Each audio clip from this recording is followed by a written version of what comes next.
All right. Hello, everyone. Welcome to a special edition of Have Your Say 247. This is Rudolph Okonkwo here in New York City, and we are covering the election in Kenya today. We are talking to Kenyans at home and abroad about what happened in Kenya today. They voted for president, and we don't know the result yet. Results are coming in, and we're looking at them, but we want to talk to Kenyans in Nairobi first before they go to sleep. Joining me is Norman Kamuya in Nairobi. My friend Norman, welcome to the show. Thank you. Nice to be here. Good to see you. So this is a great day for Kenya, is it? Exactly. It's Kenyans go to exercise their rights and hopefully elect who they want, and wait to see what the results will bring. How has it been? So far, so good. The elections have been peaceful. However, the turnout is way below expectations. I understand it's less than 60%. So we don't have the enthusiasm that we've had in the previous elections. So Why is that? the numbers will tell. Why I is think the voter apathy has been due to several reasons. What I've not done any opinion polls, but based on what we are hearing and the interviews that we've had around, there's a lot of a disconnect with the government. People don't feel the government has been caring or has been addressing most of the issues.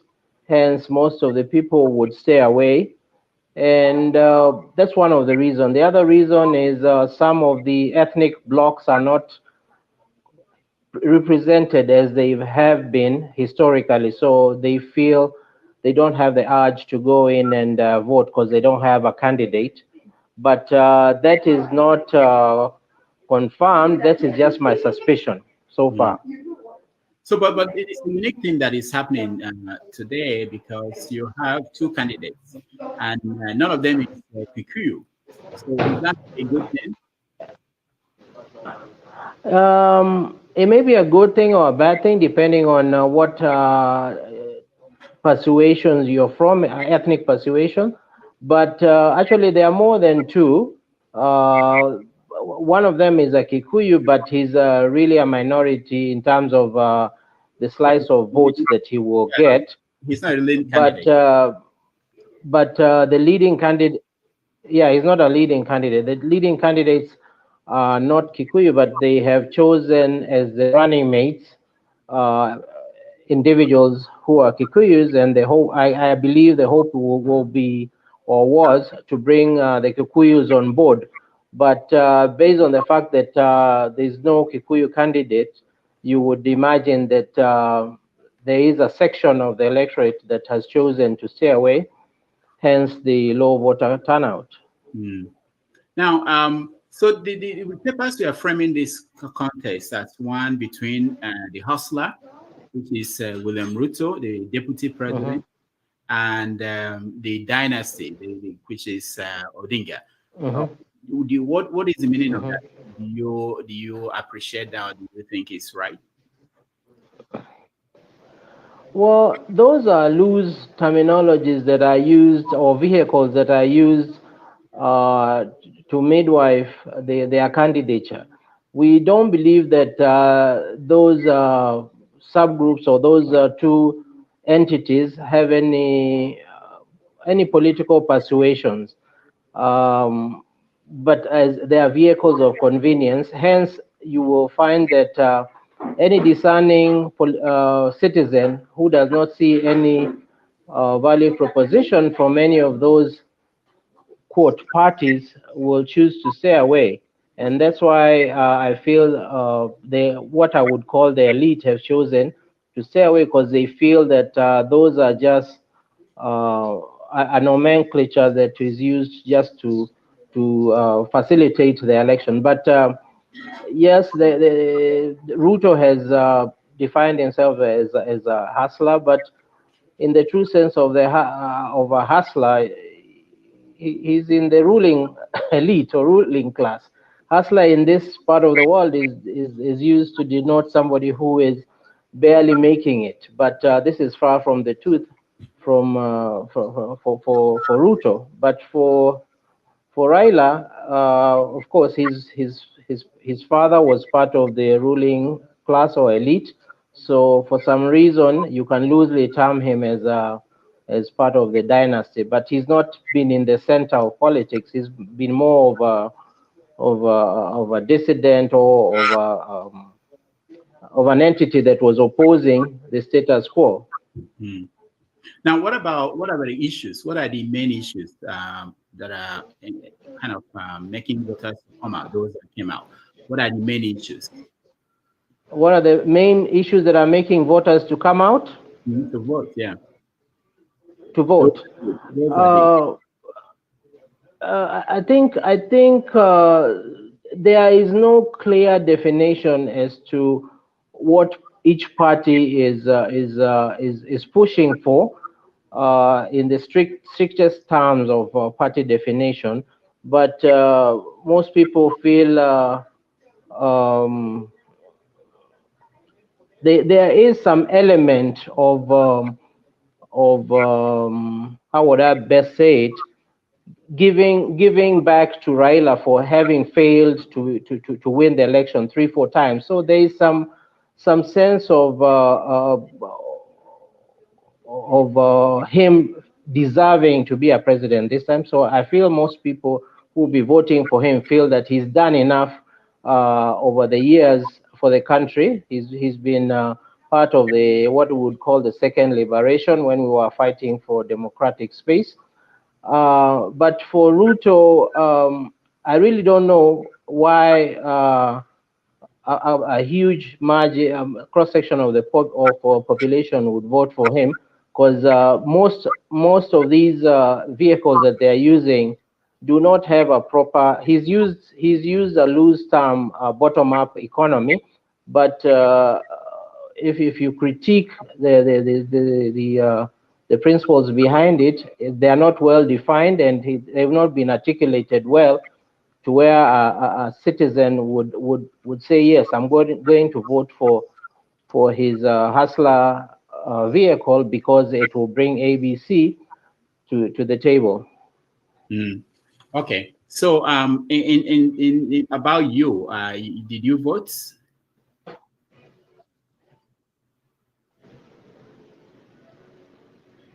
No, can you hear me? Can you hear me? Yeah. Did you vote? Can you hear me? Yeah, I can hear you. Did you vote? This time I chose. No, unfortunately, I chose to stay away. I did not exercise my democratic right.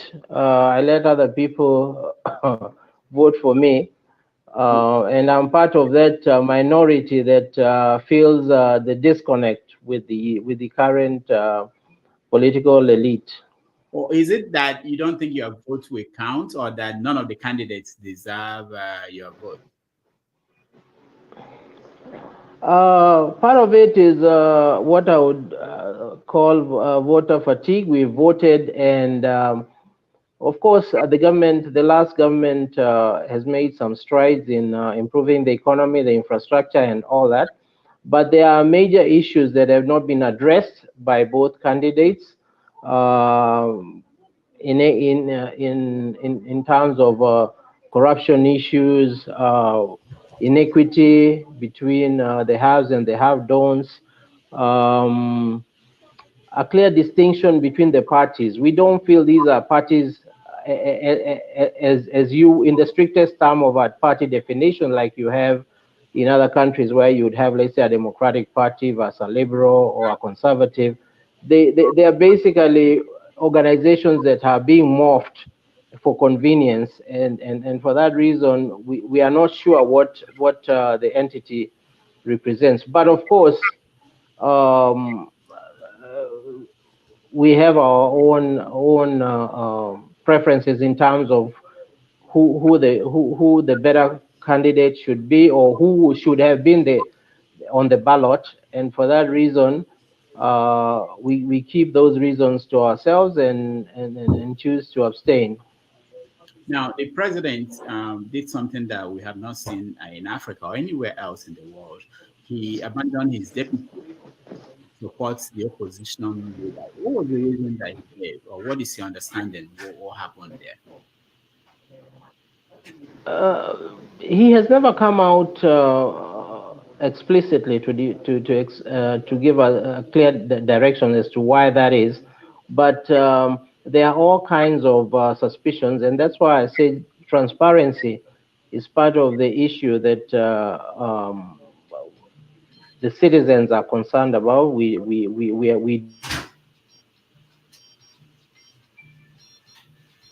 to whatever party that they were in, not having clear principles that could deliver and the next candidate.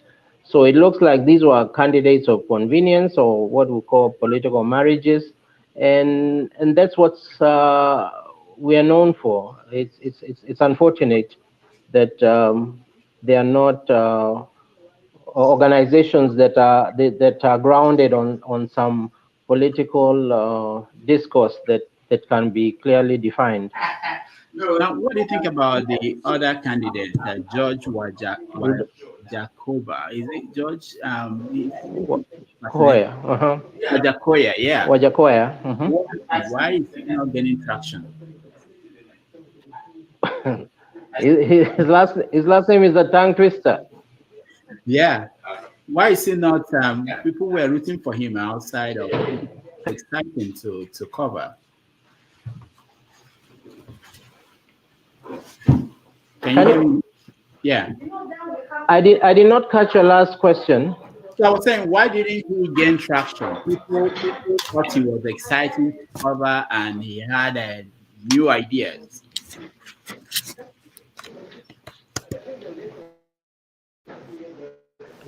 Yeah, but his ideas seem to be off the wall. They were not well articulated.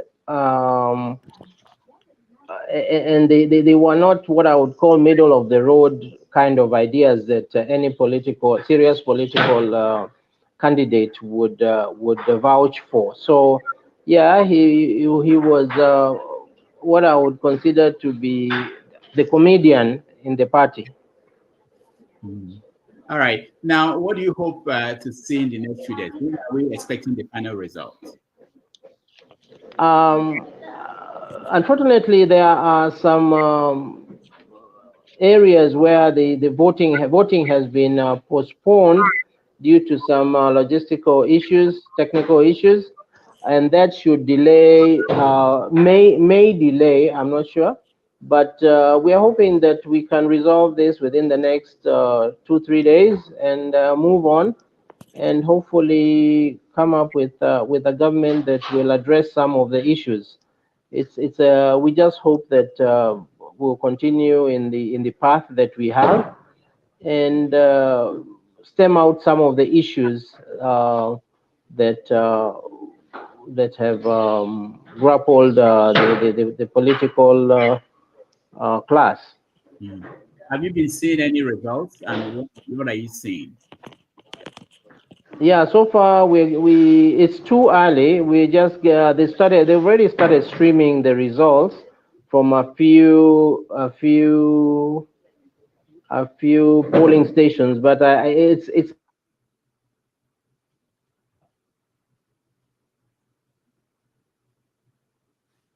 Okay, Norman Kamia is his internet connection is frozen. 30%. You cannot even try to plot or give a trend analysis. So we will wait for a couple hours, maybe by midnight, early morning, so that we can start looking at trends. All right, Norman Kamia, thank you so much for joining us. Biased was what should give you some misinformation, but yeah, the results have started streaming, so let's wait and see. All right, by early morning we should have some indication. Okay. Thank you so much, Norman Kamia, for joining us. Thank you for having me. We look forward to talking to you again. Yeah, exactly. We'll try to connect with you over the weekend when we know the final result. All right, we'll appreciate. Thanks. All right. So that was my earlier interview with Norman Kamuya in Nairobi today. So it's 1:16 a.m. in Kenya, and people are going to bed. And but the country is still waiting for the outcome of the election that took place in Kenya today. Now, if you want to join the conversation, this is the link to join the conversation. We want to hear from Kenyans abroad and those who are still at home, who are still up and want to join this conversation. There are implications of this election on other parts of the continent, African continent. So we are trying to get that conversation going. So if you are Kenyan or you follow the Kenyan politics, or you are from Nigeria, you care about what happens in Kenya, this is an opportunity to join us. Let's have that conversation. It's been an interesting election out there in Kenya, and people are beginning to look at what happened and make kind of prediction and see some connection to what's going on in other parts of Africa. So once again, my name is Rudolph Okonkwo, and we set up this for you. It's an opportunity for anybody from the continent to weigh in on what is happening in Kenya. The results are coming in, but it's not enough yet to make a prediction on who is leading, who is going to win. But in a short while, we will try to give you some of what we are seeing in terms of the outcome of the election. Once again, thank you for joining us, and the link is out there.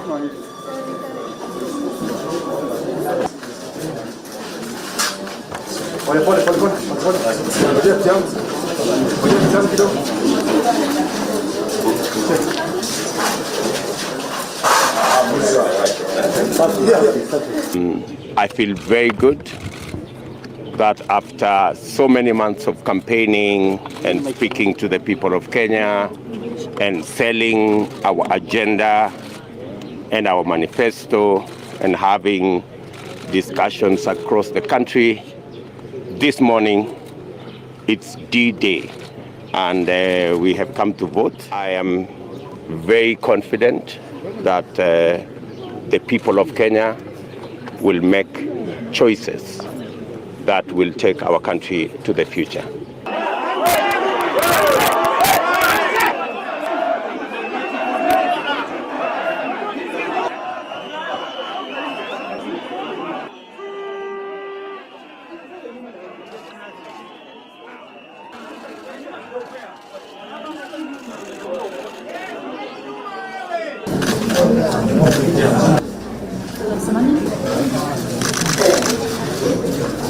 This is a day of voting. I think this is the day where we all want to pray that Kenyans vote, turn out and vote in peace, go back to their homes as we await the results. Mambo ati nivae suti nikae hapo. Nimekataa. Let me not deviate from.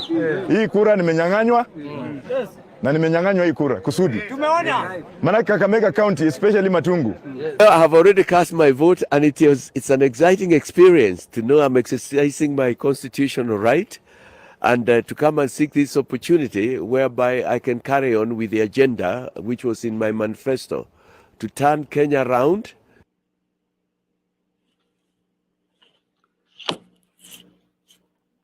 All right, that's what happened today during the morning hours when Kenyans went out to vote, and we are encouraging everybody who cares about what happens in Kenya or what happens across Africa, who are aware, to come in and weigh in on the situation in Kenya. Now, this is something that is very interesting about what happened in Kenya today, or during this election cycle.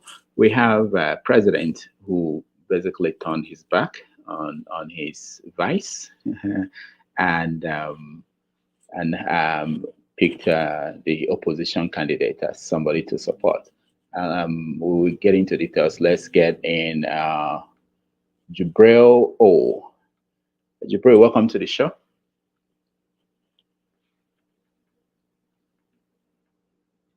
Jibril, how are you? Thank you, Dr. Damages. Yeah. Can you hear me? Yeah, I can hear you. So where are you joining us from? Jibril, how are you? Thank you, Dr. Damages. Yeah. Can you hear me? Yeah, I can hear you. So can you turn? I think you have two of your. Sorry if I'm echoing. Yeah, you have two of your. You are open on two platforms, so you can close the. If you have another platform. I think I can. Is it Okay. good now? Good. Yeah, it's good. Oh, yeah, I'm calling from Canada. I'm calling from Ontario. Oh, from Canada. Okay. Where are you from? Are you from Kenya? No, I'm Nigerian. In Nigerian. Okay. Well, you follow how happens in Kenya. As far as this show has taken me, I followed it. Oh, okay. I heard about.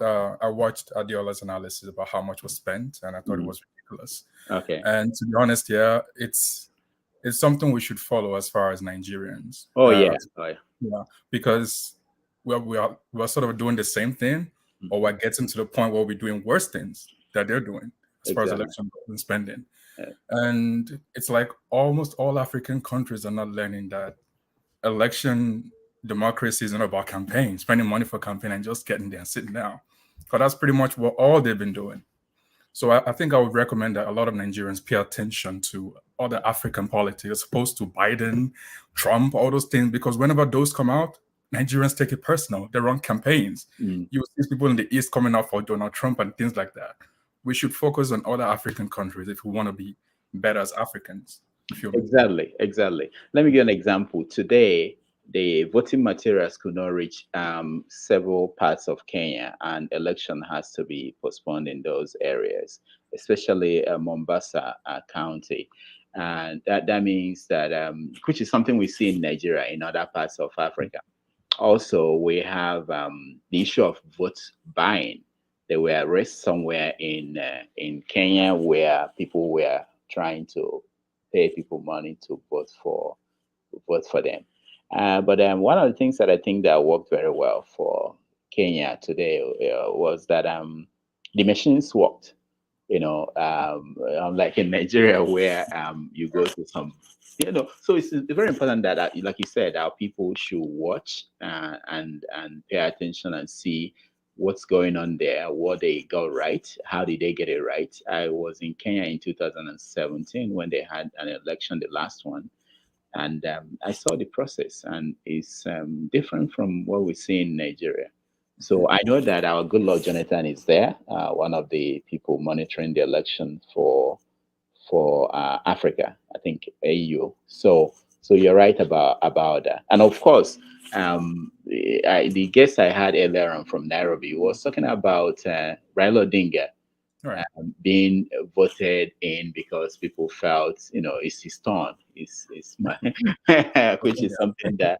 So there are a lot of things that are important that we pay attention to. I invited a lot of Kenyans to join me. I'm still waiting for them to join. I don't want to believe that they are shy to talk about their country. Meanwhile, we have a Blessing joining from Enugu. Blessing, welcome to the show. Good evening, Doc. Good evening. Yeah. Nice to have you. So I have Jibril and Blessing. Blessing, so do people in Enugu care about what's going on in Kenya today? I doubt a lot. I doubt many of them even know there is an election going on there. You see, we have a long way to go in Africa, but if there is any election in UK or in Russia or in America, everybody will be awake and aware of what's going on. Yeah.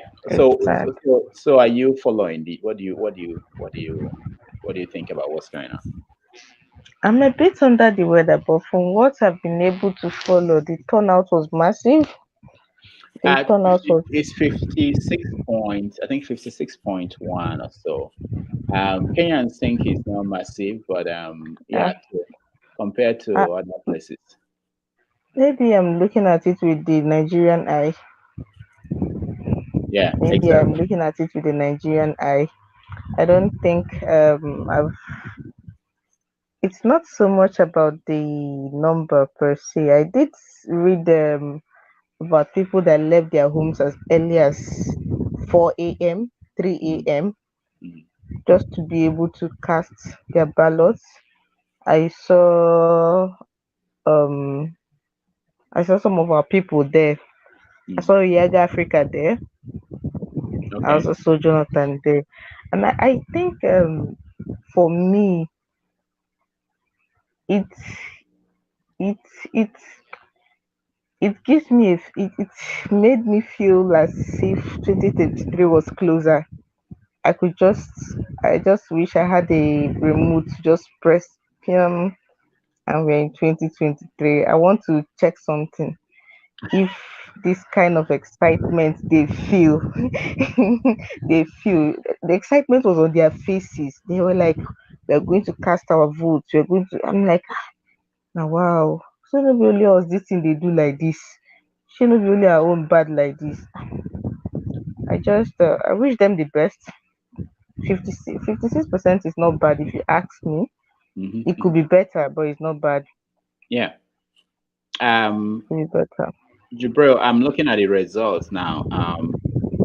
So far, Raila Odinga is leading with 50.96%. William Ruto, who is the deputy president, is at 48.44. So it's very close. The Odinga has 297,000 votes. This is just the beginning. It's not, and Ruto has 283,000 votes. So the polling ended at 5 p.m. So right now, people are people are just waiting, and it's been quiet. One of the people I spoke to who wasn't on camera said that look at the quotes. The most notable thing about Nairobi is that there is nothing notable happening. So yeah, so which is I have not read anywhere. I have been talking to people in Kenya all day. I've not read or heard anywhere where ballots were snatched. And all right, let me welcome Raf. Raf, welcome to the show. Hey, how you doing, Doc, Good, and everybody? good. How are you? I'm good. I was surprised you said follow elections in Russia. I was like, when have you heard of election in Russia? No. Isn't that the when what's his name that died in Iraq used to win election 91%? Not the same with Russia where Vladimir Putin always wins 91%, and who else? Gaddafi. Well, if he had the election, he won 100%, almost 100%. That election. So there are places we count election. I mean, they don't count other places. Yeah. So it's like the Belarus that led to protests and Russia had to go and bail him out.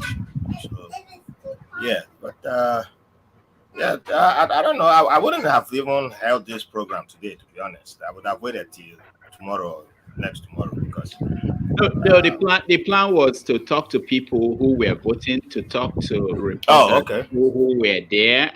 So I had lined up people, and I was going to talk to them, but a lot of people were not willing to talk on camera. Um, Oh, so yeah, oh, interesting. yeah, the Interesting. idea was to talk Well, to them ahead of why they vote or after they voted, or and those who are covering the election. But it may not be out tomorrow. The results may not be out tomorrow. yeah, from what I saw with their system is they don't it's under their law. It's about I think their election body has about a week to officially release the results, Mm. and yeah, so it's a week that they have to have all results out. Although the four places elections won't be happening including Mombasa, the last minute council postponed the elections in Mombasa, and some local elections Yeah. Oh, there's one white woman going through trash outside there, which is just like a surprise to me. That's why I keep looking outside. Like, what's that Oyibo doing? She don't fit the description. That's why I'm like, huh. That was in Brooklyn. Yeah, of course, it's Brooklyn. Yeah. She don't look like a hippie too. That's why I'm like, huh. This type of Oyibo, the sun is really doing wonders, you know. But anyway, back on point. I listened to both former presidents, Goodluck Jonathan and the Mozambican president. Those are the two from AU monitoring the election earlier today, and they both. I could tell from the way Goodluck Jonathan was talking about the Kenyan electoral system, that he seemed to be comparing it to the way Nigeria was, like the way Nigerians, INEC ran elections in Nigeria, the way he was praising the competency that the efficiency that he saw from their system. It sounded like, it sounded like he was codedly saying, these people do their election better than Nigeria without saying it. But I could read that into his words, because he kept like, they were really efficient. And we have seen in comparison to other places that I've seen, but the other places, there seems to be an emphasis in other places. And I was like, there are other places. I know you've covered elections in other places, but I'm pretty sure there's one other place that that's really touched you well, and it's Nigeria. So yeah, and I was really I know there was a court ruling yesterday that because I was surprised to also hear about that a lot of Kenyans were rushing at the last minute to get their national ID with which they could verify you, and the electoral body was trying to switch to manual registration for verification of voters, in case your name didn't pop up with the electronic registration, which they were supposed to use, which by law they were supposed to use, but they were like, just for backup, then we can also use the manual. But I think one of the parties went to court and got an injunction that stick to the electronic, that we don't trust the manual registration, which I understand the logic behind having manual as backup, but knowing where we are, I don't believe that the whole of Africa rigs, because I know of places in Africa that have much better systems when it comes to elections, and I have a better record of handling elections. But I understood why there was an uproar as soon as they said they were going to have manual registration as backup. And people were like, oh no, we don't trust that. You guys have been using electronic so far. Stick to electronic, because we know you can't switch people's names at the last second. So I was like, that's cool to see. That's cool to see, because when we were supposed to have that in Nigeria, and then people start saying, oh, but NEPA, about electricity and all this, and I'm like, if you want to do it, you can do it. You can't be using power outage as an excuse to say I can't move forward. Start moving. You take the steps. It will catch up. You take the steps first. And Kenya has proved that they've already started taking the steps. They don't wait until everybody has 24-hour electricity before you are sticking to that electronic registration for the voters. So, of course, there's no perfect system, but it's cool to see the steps at where Kenya is ahead of Nigeria when it comes to voting. And that's one reason why I always tell people to look at other African countries, look at what they are doing. You see that there's solutions everywhere, and there's answers to be, and there's lessons to be learned. Right, Kenya is doing this. You have Tunisia, the guy is tearing down the constitution, turning to a one-man rule right there. So you have something to juxtapose two systems to look at right now. So yeah, that's a very good point. Blessing, go ahead. Yeah, you know what Mr. Raf said just reminded me about the Osun elections, where at collation they said they were out of data, and instead of the sit down the look attitude that people used to have at elections previously, the people were like, no, don't worry, they provided data. Maybe it's data that is your problem, or take data. Any excuse they came up with, the people countered it. They There you go. counted it till they declared those results. So There yes, you go. I totally agree with what he's saying. It's not enough to just give excuses. This whole excuse, yeah, it's not their fault now, and they were underwhelmed, they were overwhelmed. It should not hold water this time around. There are lots of lessons to take away from this Kenyan election. I just wish people were taking it. I just wish as a people we were really taking, excuse me, sorry, we're really taking those lessons and willing to put it to use. I do not want to see a situation where next year it will be time to send results and they'll say the server is down. I don't trust. If INEC was to say let's just try something manual, I would be among the people that will scream blue mother. I don't trust them. The server must come up by fire by force. Whatever we have to do to it, we'll do to it. It will come up. That's the only way. So I can totally relate to the sentiments of Kenyans who are against it. And I do not believe there should be an excuse when you want to do something right and do it well. There shouldn't be an excuse. We should have contingency plans. All these excuse will not hold water. Very good. Very good Yeah, point. I agree with that, but I also add to that uh, even people who might not be aware of what's going on in Kenya right now, like the example Blessing just gave in on Oshun,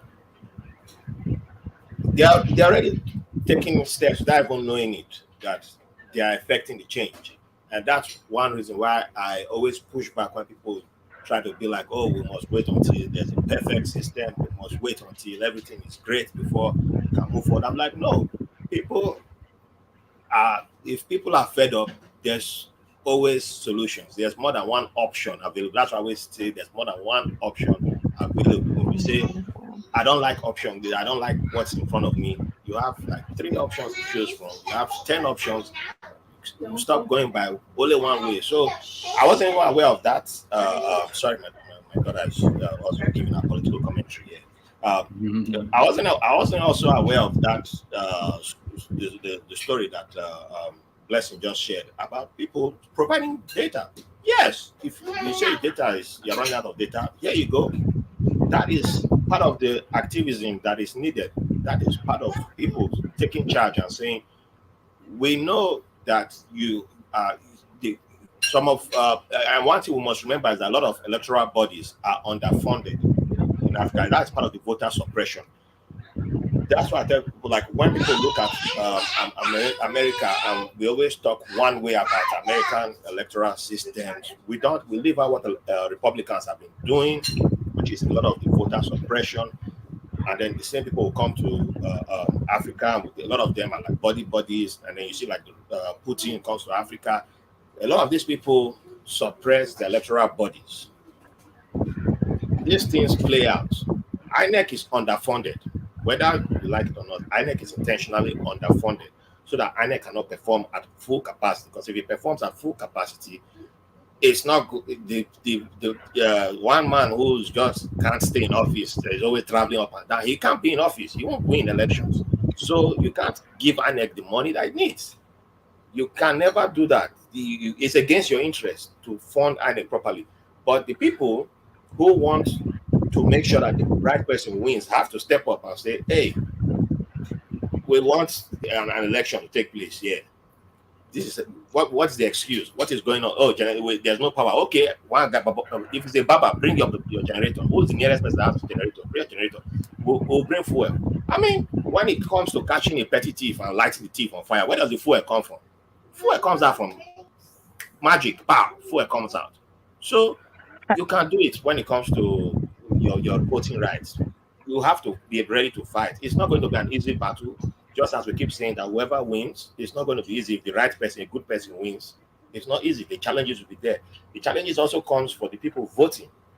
The system is geared against you. They are fighting a big machine that even the people working at the electoral bodies, it doesn't mean incompetent people are not there.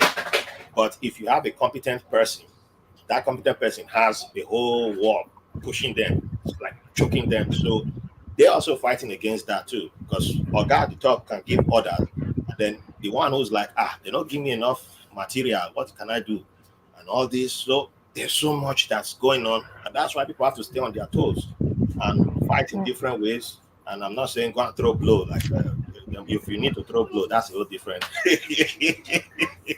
But we just need to stay on our toes and fight the good fight. Make good trouble, as late John Lewis said. And we have to be ready. So Kenya, Oshun, everybody is showing it. So we should all learn from that. Also, it's interesting. Blessing, I'll come to you. It's interesting that Kenyans are calm. They, even to come out and discuss this, they tend to. I think it's a different breed compared to our people. Doc, is it calmness? Is it calmness? Can we call it calmness? Okay, what do you call it? By just speak pidgin. They know what. They're watching. The Kenyans are watching. Don't start a war now. So I do not think it's calmness. I think they are holding their breath.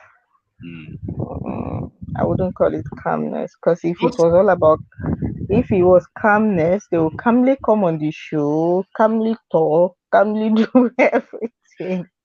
And no, I'm not subbing you, please. I'm not subbing any Kenyan that is watching this.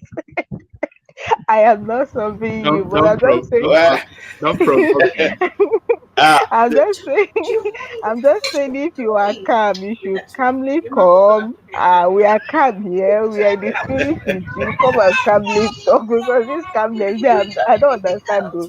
Like this, if this was 2023, after casting my vote, Dr. Dameji should say, let's discuss the Nigerian election. I'll come like there won't be room that day. There won't be room anywhere. That is what I'm trying to say. That the calmness is wow. The fair person.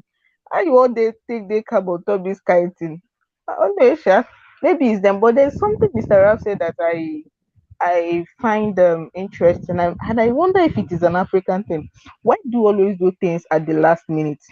This whole trying to verify their voter card at the last minute. It's happening here till the last day of registration. I had people that were like, hey, it's true, registration is ending today. What am I going to do? What am I going? I'm like, what do you mean, what are you going to do? These are people that made no effort whatsoever. Also the registration period. Now when they heard it was going to end, it was like, if you see para, everybody was like, hey, so it's ending tomorrow. When they extend it, I said, but they've been shouting this thing since now. They said, no, but I thought INEC extended it. I said, extended it to where? No, but it's true, actually. There was a time INEC confused people. I heard that. I was going to actually say something on that. Yeah, go ahead. Yeah, I have a point to make on that. Let me move to the dining table, because my daughter is coming closer to the computer. So. Oh, she just dumped all the food on them. But yeah, so it's but at first I used to have that belief that it was an African thing, that we like doing last minute brigade and all that, but it's actually part of voter suppression. It's a tactics also used to disenfranchise people. If you go deeper, you will notice that it's in wherever they feel a threat is coming from. So if whoever feels it's more of if there's a bigger voting bloc that might be they consider a threat, you will notice that something like that last minute information, like, oh, you need verification, that kind of feel like the whole voter verification thing.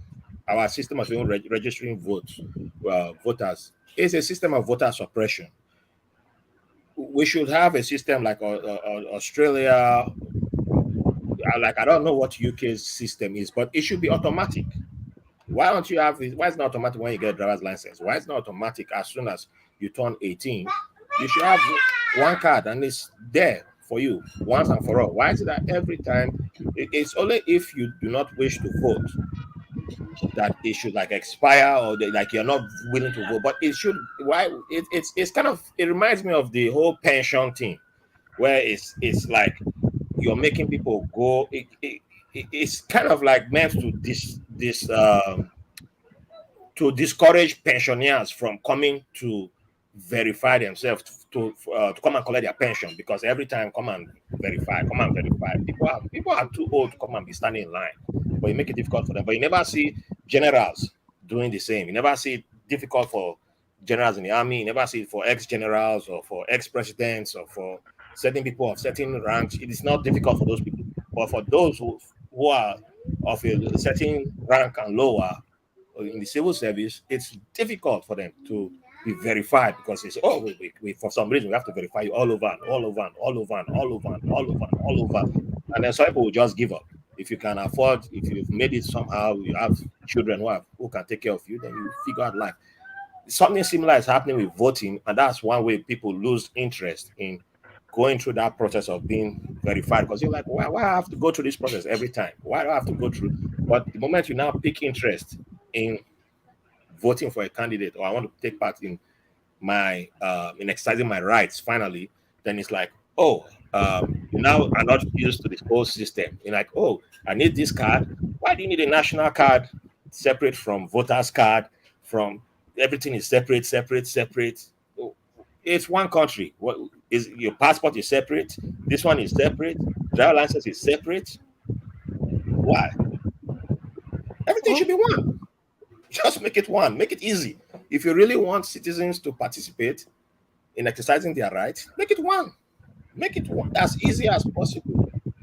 But if you don't really want people participating and want them, exercising their rights, their democratic rights, then you start throwing in some coded loopholes, and then, oh, you have to register. Oh, you have to. And then if I'm working in Nairobi and then I have to go and register in my village, which is like a 6-hour drive, or by train, because Kenya has much better train, then you have to calculate, oh, when can I afford to take leave, and then go to village, and then come back, and then this. Okay, I wait till last minute. I wait till the day before election, or 2 days before election, or the Friday before, and then that's how you start procrastinating, and then pushing, and then pushing, and then pushing, and then pushing, and then before you know it, when you're sure, Oga took leave, or Oga is not home, or Oga too has traveled to their village. We don't see how these little things can add up. The one person is sick, one person is supposed to register 200,000 people. Like, it's so crazy. But when you start thinking about it, you can see how just one little move of the needle can disenfranchise hundreds of thousands of people. But it won't look like they did anything, like somebody did anything. Just like, oh, no. If the youths were serious, they should have been there from day one. They should have been the same youths who you say, oh, go and attend university at the end of the country. Go on, but you can't register at that university. You can't vote in that university. You must go and vote from where you are from. And so you start seeing that it's part of a voter suppression tactics. So all these things add up to the culture. Okay. Listen. If we're going, I understand where you're coming from, but if we're going to argue that there should be no excuses when it comes to doing something right, it would defeat the purpose of what you're trying to say, because what it means is that you're giving people excuses. Now, I know about voter suppression. I mean, I live in the East. This year was probably the first time in my entire life in the East where I see regular people, random people, going to get a voter's card. And this is not just because they do not care. This is about voter suppression, like you rightly mentioned, but there's also a lack of will on the part of the citizenry. There's when you attach importance to something, when you make something about I don't want to use life or death. When you attach a certain importance to something, there's a level of priority you give it. You don't go cheerful with it. You're not cheerful with it. You don't go procrastinating, because you know that the system is already rigged towards you. You know they will try to suppress you.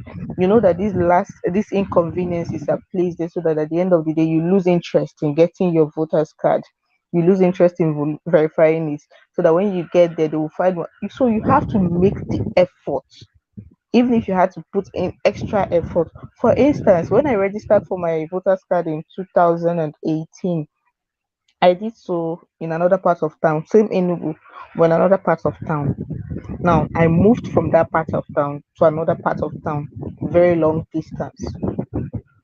When I decided to transfer because I was a bit undecided, I was like, is it not to find way and go and stay in one of my friends' place around my former axis so that on election day I'll just go. But it will require that I abandon a lot of things I'm doing. And then the day before election, I will just lock my house and go to my former area so that I can be able to vote. So what did I do? I kept on, okay, I'll go to INEC office. Okay, there's CVR portal on that is open. I can do it myself. I tried doing it myself, and they kept rejecting the pictures I was uploading. Sometimes it will go and the next network, just different things. Till one day I went to church. Funny enough, I hardly go to church. That's the funny thing. I hardly ever go to church. But that particular day, I decided to go to church. And just before closing of church, they made an announcement that there were some volunteers that came to help people with their voter transfer corrections and just everything except registering you for a new voter's card. They were they were here to help. They're just volunteers, regular youths. They were not from INEC, just regular youths with their phones and laptop and a photocopying machine. And the church gave them a hug and down told the congregation that after the service, this is a Catholic church, after the mass, you should go there if you need any of these services and they will attend to you. So I was like, okay, I've been saying I will do this, I'll do this. And I had other things planned for that day. This was Sunday, my only resting day. I had a lot of things planned, but I had to cancel. And immediately church was closed. I went and sat there quietly till it got to my turn. Even as I was sitting there, I tried doing it on my phone. I still tried one last time to do the transfer on my phone, and they kept rejecting my picture. And I went there and I was able, the guys were able to help me. I don't even know how they did it. Which angle they snapped me picture because it was still the same phone they used, a similar phone to mine. They snapped me the picture and everything went through. They did the printouts for me. And I went home. So what am I trying to say? Sometimes it is a lack of will on the part of the citizenry or extra will, let me put it like that, to do the right thing or to go the extra mile to get this thing done. Because you can't keep using the excuse that the system is rigged against you. Yes, the system is rigged against you. What are you going to do about it?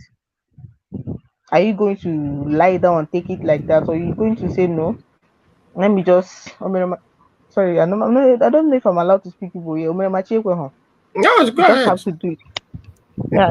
As long as you translate that to English so that anybody. Okay.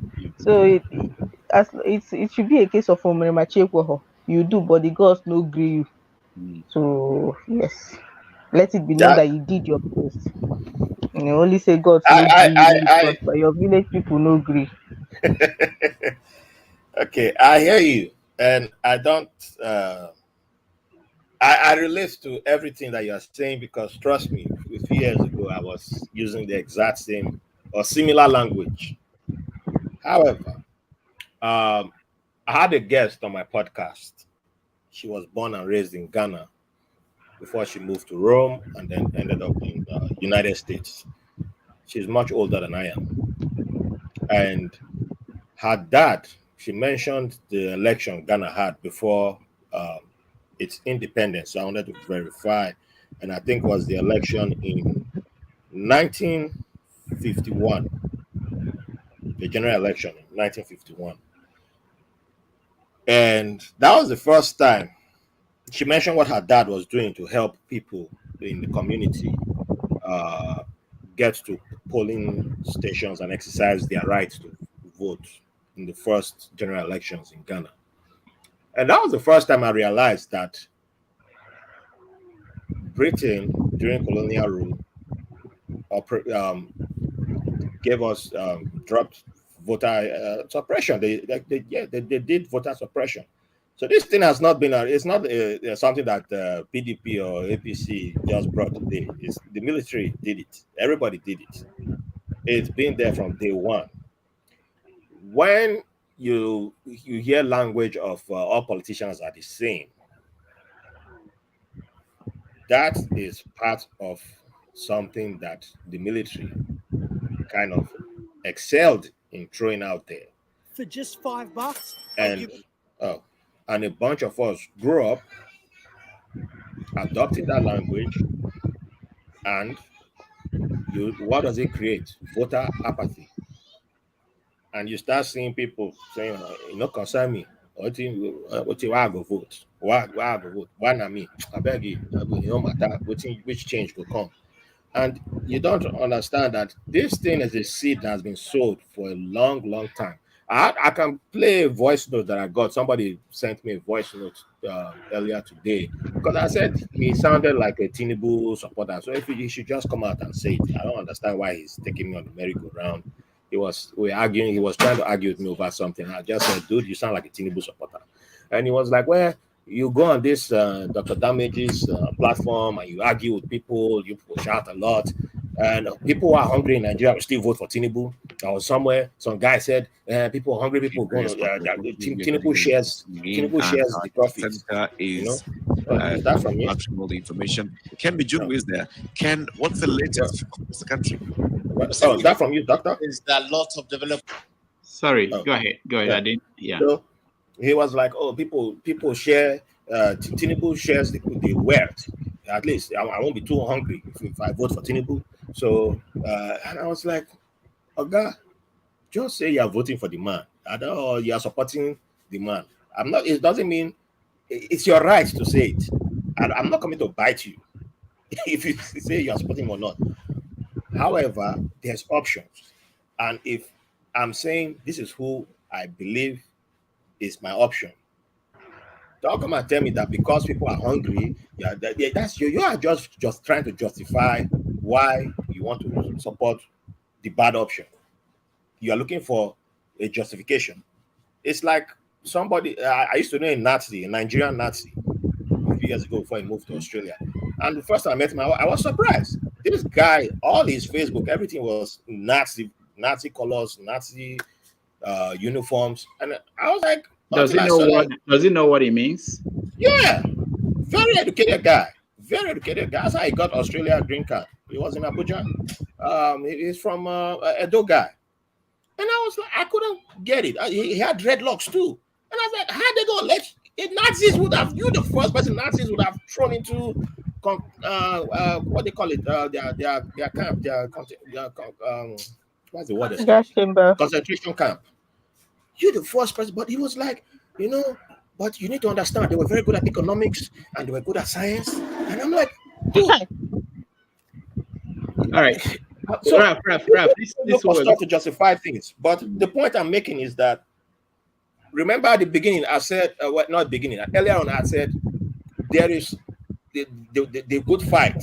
I mentioned the good fight, so I mentioned the good fight. The good fight does not mean that the challenges are not there. Voter suppression does not come. It's not like a one side. It's a different size. It fits in different ways. And when people have been throwing this thing, they've been throwing this thing in different ways, forms. Like one of the most popular propaganda that has been on African space is that China and Russia has been our best friends for years because it threw some money at freedom fighters and all the rest. Nobody talks about Russia trying to colonize Ethiopia and losing the battle. Nobody talks about that. They leave that one out because we don't know that history of when Russia landed troops on African soil and they've tried to fight France. France beat them. So if France didn't beat them, what will happen? How would the history of Africa be? We don't know.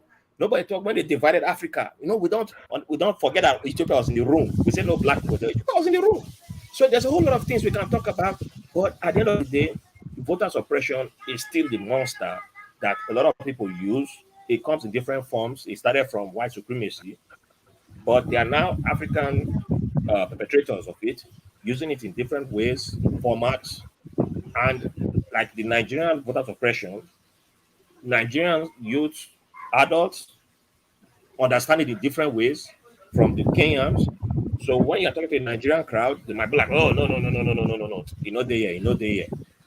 You have to adapt it to the crowd and be like, look, my people, this fight is real, you might not even get a result today. It might take you 100 years, but we just have to keep fighting. That's all. We just have to keep fighting. So just understand that it might be easier to say the youths have to stand up. They are now it's their fault for not stepping up, but just understand that it's still part of the voter suppression.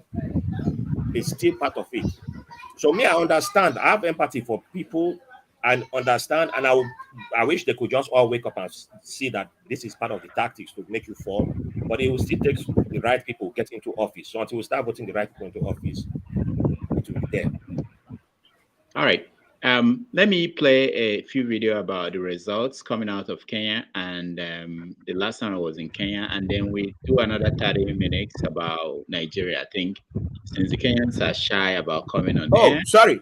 One quick thing before you play the video of Kenya. There was something I was going to say about that. I remember Goodluck Jonathan saying that he saw only one guy being arrested. No, it wasn't Goodluck. It was the part of the report that they said when most Kenyan elections, it's usually calm at beginning of voting.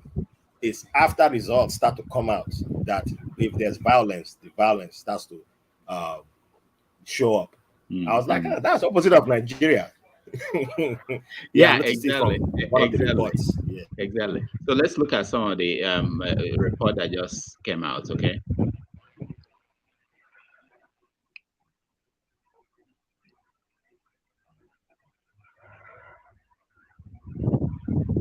Parts of the country, we are getting the results coming in, and our data center is jump-packed with all the information. Ken Mijungu is there. Ken, what's the latest from across the country?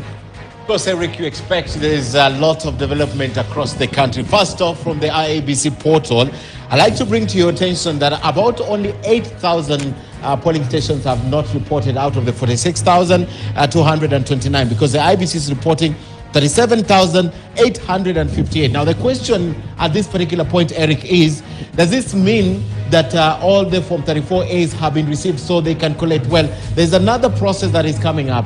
They have to all be tallied at the Constituency Tallying Center before they are forwarded to the National Tallying Center. So the collation and total tallying still outstanding. So in spite of the fact that we have about 8,000 not outstanding, 8,000 still outstanding, we have a clear view of how the system of the IEBC is working, because as at now, about 6 hours since the closure of the polls, having to receive 34 Form 34As to the tune of 37,858. Well, that's good work for the IEBC. So I'd like to come here and also show you something that is happening. Now, this keeps on changing, Eric. We have Raila Odinga and William Ruto oscillating between who's at the top and who's at the bottom. But let's not forget the bottom too. That's Professor Wajakoya, who has just a paltry 0.49% with about 802 votes. And of course, Wahiga Mwaure, who has 348. That's about 0.23% of the total votes. Cut majority of the votes tonight go to Raila Odinga and William Ruto. And so far, out of the 22,120, 458 registered voters in this election, which the IEBC never gave us an update. So we're still assuming about 12 million or 13 million of Kenyans came out to vote. The lowest, by the way, ever. Because if you look at 2017, look at the number of registered voters in 2013. I hope I can get it. 2017, 19,610,000, and valid was 15 million at that time. That is in 2017. Let's look at 2013. 2013 is just loading. 14 million registered voters. Valid in that election with less than about 1.9 million were 12 million voters in that election. Now, right now, according to the IEBC, those who voted in this election are about 12 million, which means we... All right, hold off. I wanted to just have a conversation around the coverage. If you look at the coverage coming out of Kenya and compare that to coverage of election in Nigeria, Blessing, what do you think? Do you get that kind of quality coverage? What do you think about when there's an election in Nigeria? Blessing, are you there? Okay, Raf. I was hoping to hear Blessing's take on that, because that was the first thing that was blowing my mind. I was like, wow, look at KTN. Yeah, look at the top-notch coverage, and I was like, I guess that's why it's good to use technology to your advantage. I mean, the technology is there. It's not like and also why it's good to look at what other countries are doing. Yeah. I mean, there's zero excuse for why NTA should be in existence. Don't even talk about NTA. I was thinking you they keep using that tag of the first TV station in Africa. I'm like, but if you watch NTA, you watch SABC. It's like you just came out from being a caveman and you updated to you came into 21st century. Like, how can you be the first TV station in Africa and you just stay stuck there? That's it. You just stay stuck there, no upgrade, nothing. So what are you doing? You just so it's just it's sad to see that in the previous election they really had high turnout. In the previous election. That was one of the highest turnouts that I've seen in elections. That's even higher than France. France used to have one of the highest turnouts that I've seen until most recent elections. I think the last two. And they had one, was it 2017, where they had 14 million registered and 12 million verified valid votes. That is very high. Wow. That's wow. That is. No, I'm impressed. Janaba, welcome to the show. Thank you, Rudy. So, do you care what happens in Kenya? Very sad to see that Kenya are making more progress than Nigeria. Yeah. Why is it sad? No, it's some point. I think because we're supposed to. I mean that I'm impressed. That's what I mean to say. That, but also disappointed in our own country because we are supposed to be better than this. That's what I mean. Okay. Let's see. Let's see. I'm impressed. I saw the. Let's hear from Blessing. Give her I'm going to stop. I'm going to stop NTA with my full chest. NTA, see your mate. Forget about NTA. What about channels? What about Arise? Because I've not watched their coverage in Nigeria. How is their coverage of elections? Is it as detailed as Richard? They are quite detailed, and I won't forget about NTA. They are better than NTA. I will keep dragging NTA. They are far better than NTA. The only thing those people are good for is cultural parade. That is the only thing. NTA gave us Frank Olize. That's the only thing. I get that before no be property now. I get that before no be property. I can't believe that is a national television. That is it. Did you see what that guy was doing? Let's watch a little bit more because there's been gone lower than 2013, yet we had 22 million registered voters. And I like the conversation you're having there, Eric. Voter apathy and all that, and the reasons why people needed to have voted and why we didn't see a lot of people voting. So that is the fact tonight. So here is where we stand. As at now, the valid votes according to our map here is 166,156 out of the 12 million that was declared by the IBC. But I also want to report something that there are other media houses that are reporting about 200,000 already. We're not far off. Our map is failing. So I want to just go back to the map and show you very interesting statistics here, Eric, if you would just look at this map. So let's begin. Let's begin with the 2022 map and look at the areas that I've declared. Can they correlate with what declared in 2013? So let's take, for example, Marsabit. This is Marsabit right now. Looks yellow, but I'll break it down again. It's not necessarily true that Marsabit has gone yellow, but let's look at 2013. What happened in Marsabit? Was it yellow? Was it Jubilee? Remember, the Deputy President William Ruto was in Jubilee Party and he still expects the votes. Look at 2017. What happened in 2017? Still circulated. Marsabit in 2017 also went red. Wow. So, are you Jibril? NTA. This is the equivalent. NTA, Nigeria is on NTA. I think those channels like NTA, even AIT, as a matter of fact, they should just be ITV. All of those, they should just be decommissioned or whatever word they use to just take them out. Because truly, they're not. I mean, who watches those stations anymore at this stage? People on the internet and everything. They don't even cover what's happening. What perhaps people have seen on the Instagram or anything like that. That's actual news. They don't cover it. So yeah, I mean. So there's this other part of the conversation where John Abba now said something that was interesting.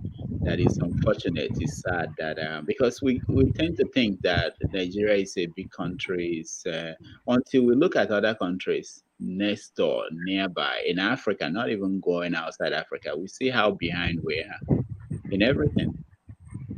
What's the excuse? Oh yeah, definitely, I agree, definitely. And again, Doctor, I wanna say something. Perhaps it's something I've thought about. I don't know if it'll work. I'm thinking if all Nigerian youth should perhaps gather to convince their parents, mother, father, to not vote. If they have to vote for those two terrible parties, not vote at all is better than voting. If we're able to do that, and all the youth go out massively to vote, isn't this something that could turn the whole election around and give us what we want?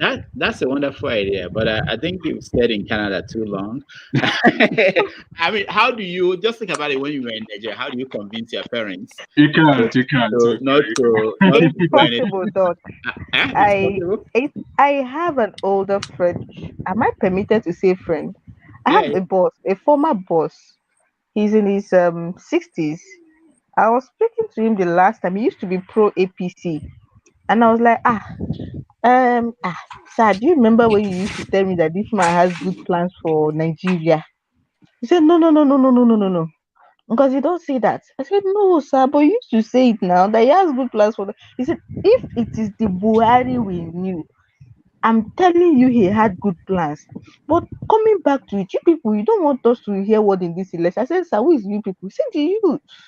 He said his friend was given an ultimatum by his children. The children called his friend and their mother, his wife, and like the children where? The children in Canada. Nigeria here. Oh, okay. Lagos. They called their mommy and daddy and say, daddy, sorry, we know you're pro Jaga. Mommy, sorry, we know you're a fence sitter. But this time around, you people are going to sit it out. Daddy, if you vote for your man again, if you vote this man, we're all leaving this house for you. You're not going to see any of us again. We want to trade our future because of I get them before. Because of what Chicago. No. If you are going to vote him, you are going to live in this house alone. People should not involve us in your mess again. Don't come. You've lived your future. You've lived your life. This is our own life we are fighting for now. And the man called this my former boss. I was like, can you imagine the audacity of these children? They are giving me ultimatum. And I was not like, I don't even have strength. I'm not even arguing with them. It is their turn, no Jare. Let them do. After all, our own time, we demanded these changes. We demanded for what we want. Say he was happy that his children actually said, come, that they don't mess this for us, don't mess it up for us. That the African parents in him wanted to revolt. I'm like, how dare you? But in the end, he saw reasons with them. He asked him if he was going to vote. He said he has no choice, that they won't let him hear word if he doesn't vote. So who are you going to vote for? He's going to vote their candidate so that peace will reign in his house, that he doesn't have two houses, he only has one. So so I know this one is just an exception. It's an exception. I'm not blind to the reality. In my house, I'm just imagining if my dad was alive and me and my siblings, if my parents were alive and me and my siblings just connive and come and say, mommy and daddy, people are not going to vote for anybody except Toby. My father that I know. You gotta look for another father. That is just the just the end of it. May I jump in if you don't mind? Why does it have to be the same tactics that somebody is? You can use another tactics too. Any No, tactics you use, as long as you're I telling him know, not to I vote for this understand. man. Like me and my mom, we don't see eye to eye. Trust me, people that know us, they know that we don't see eye to eye. But I still have my way of. I have way. I don't use. I may not use the word ultimatum, but she's the matriarch. She's the matriarch of a family. So when you go to battle with people like that, you know how to go to battle. And I mean, I have to use strategies. So if I'm butting heads with her, and I've been butting heads with her for a long time, but at the same time, there are times she will be like, she knows I was in the Navy. So if she calls me a soldier, it's like that's an insult to us. So because we are more intelligent than soldiers, no? If soldiers, whichever way soldiers feel, they feel you have to have higher score than a soldier to join the Navy, by the way. That's US Navy. It's facts. The only Air Force has higher scores than us. I don't know what Space Force do, so they might be a different, maybe they have to float. I don't know.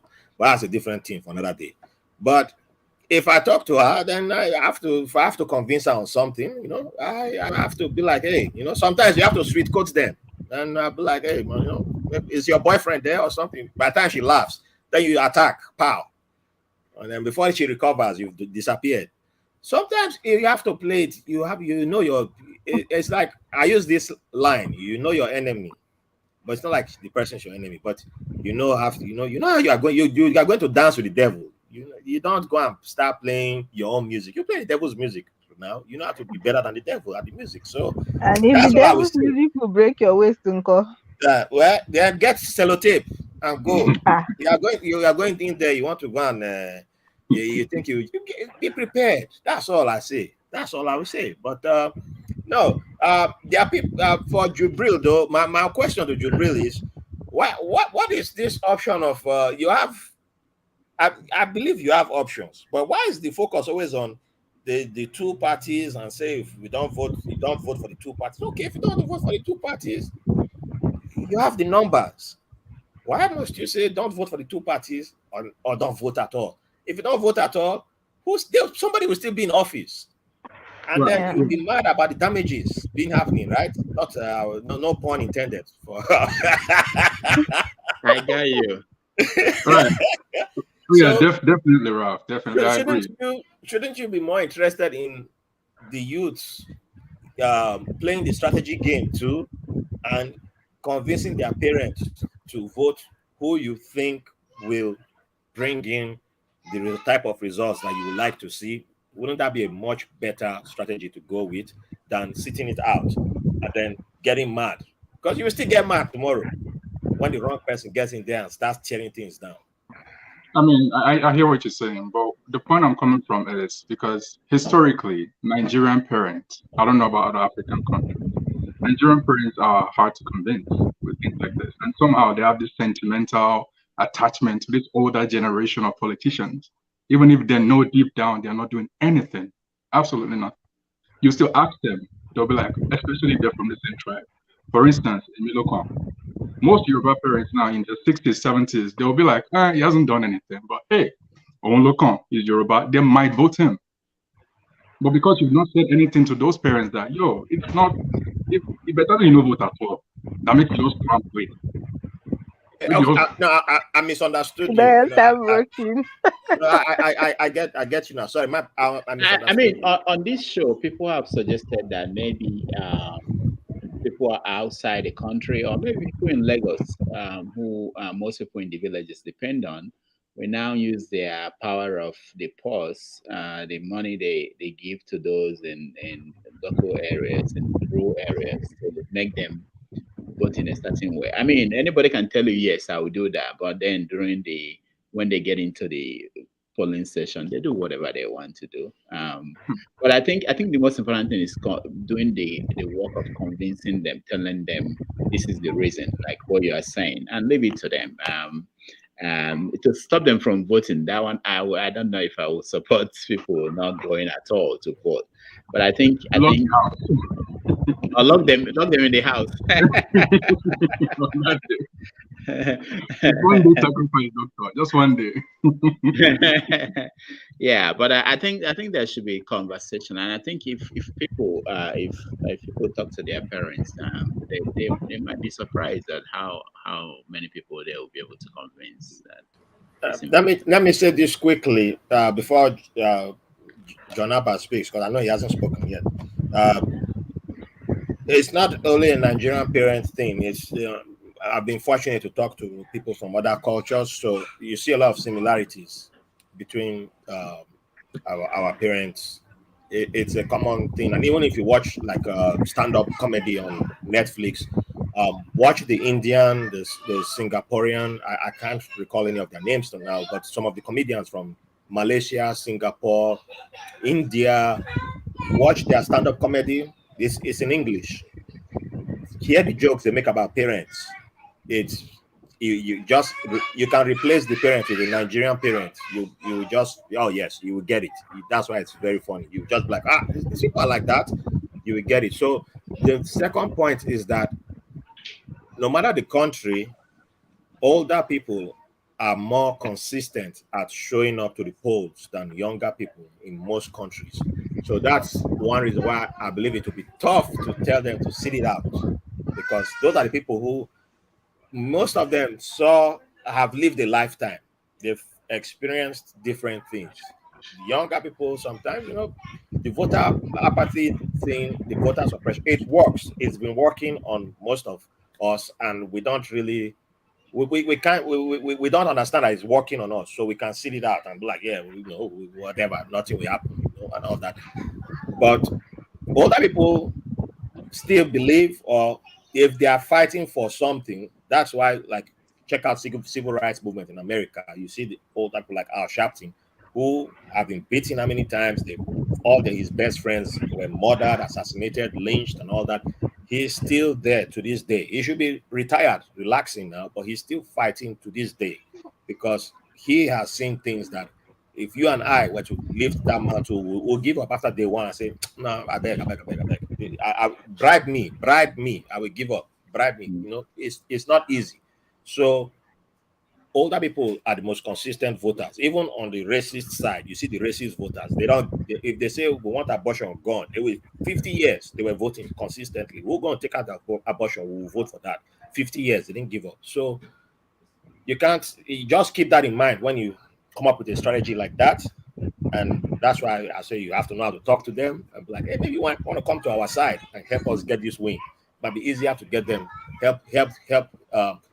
It's easier for them to help you get your win than for them to sit it out. That's the final thing I would say. Okay, John Abba. Yeah. And another thing is that the older people as well have seen a lot of people flip-flop, promise to do this and do that, and they never deliver. So they also believe that the person you are talking today is going to be like one of those ones that we have seen in the past that champion the cause of human rights movement, or call them human rights activists.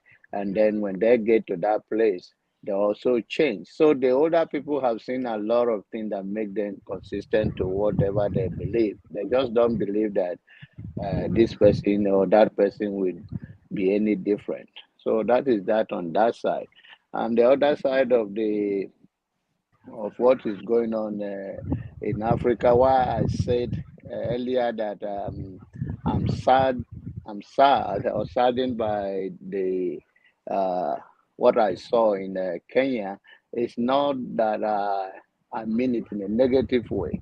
What I meant is that we could have been a leading country of, if not the whole Africa, but here now every small country around us can conduct a little fair election. It may not be perfect, but I think it's all rooted in this corruption that I think that Nigeria want to do. They can do better than that, but they know that transparency, they are not yet ready, rather than to do the mago way of things so they can hide.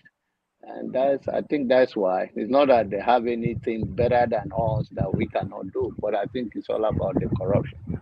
Okay, let's take a second, a few minutes, and watch this video. I want because our focus is Kenya, I want us to look at during my last visit to Kenya, a typical Kenyan family. You see, they are not different from a typical Nigerian family, but also what the difference is. Let's watch it and then we can have a conversation around that.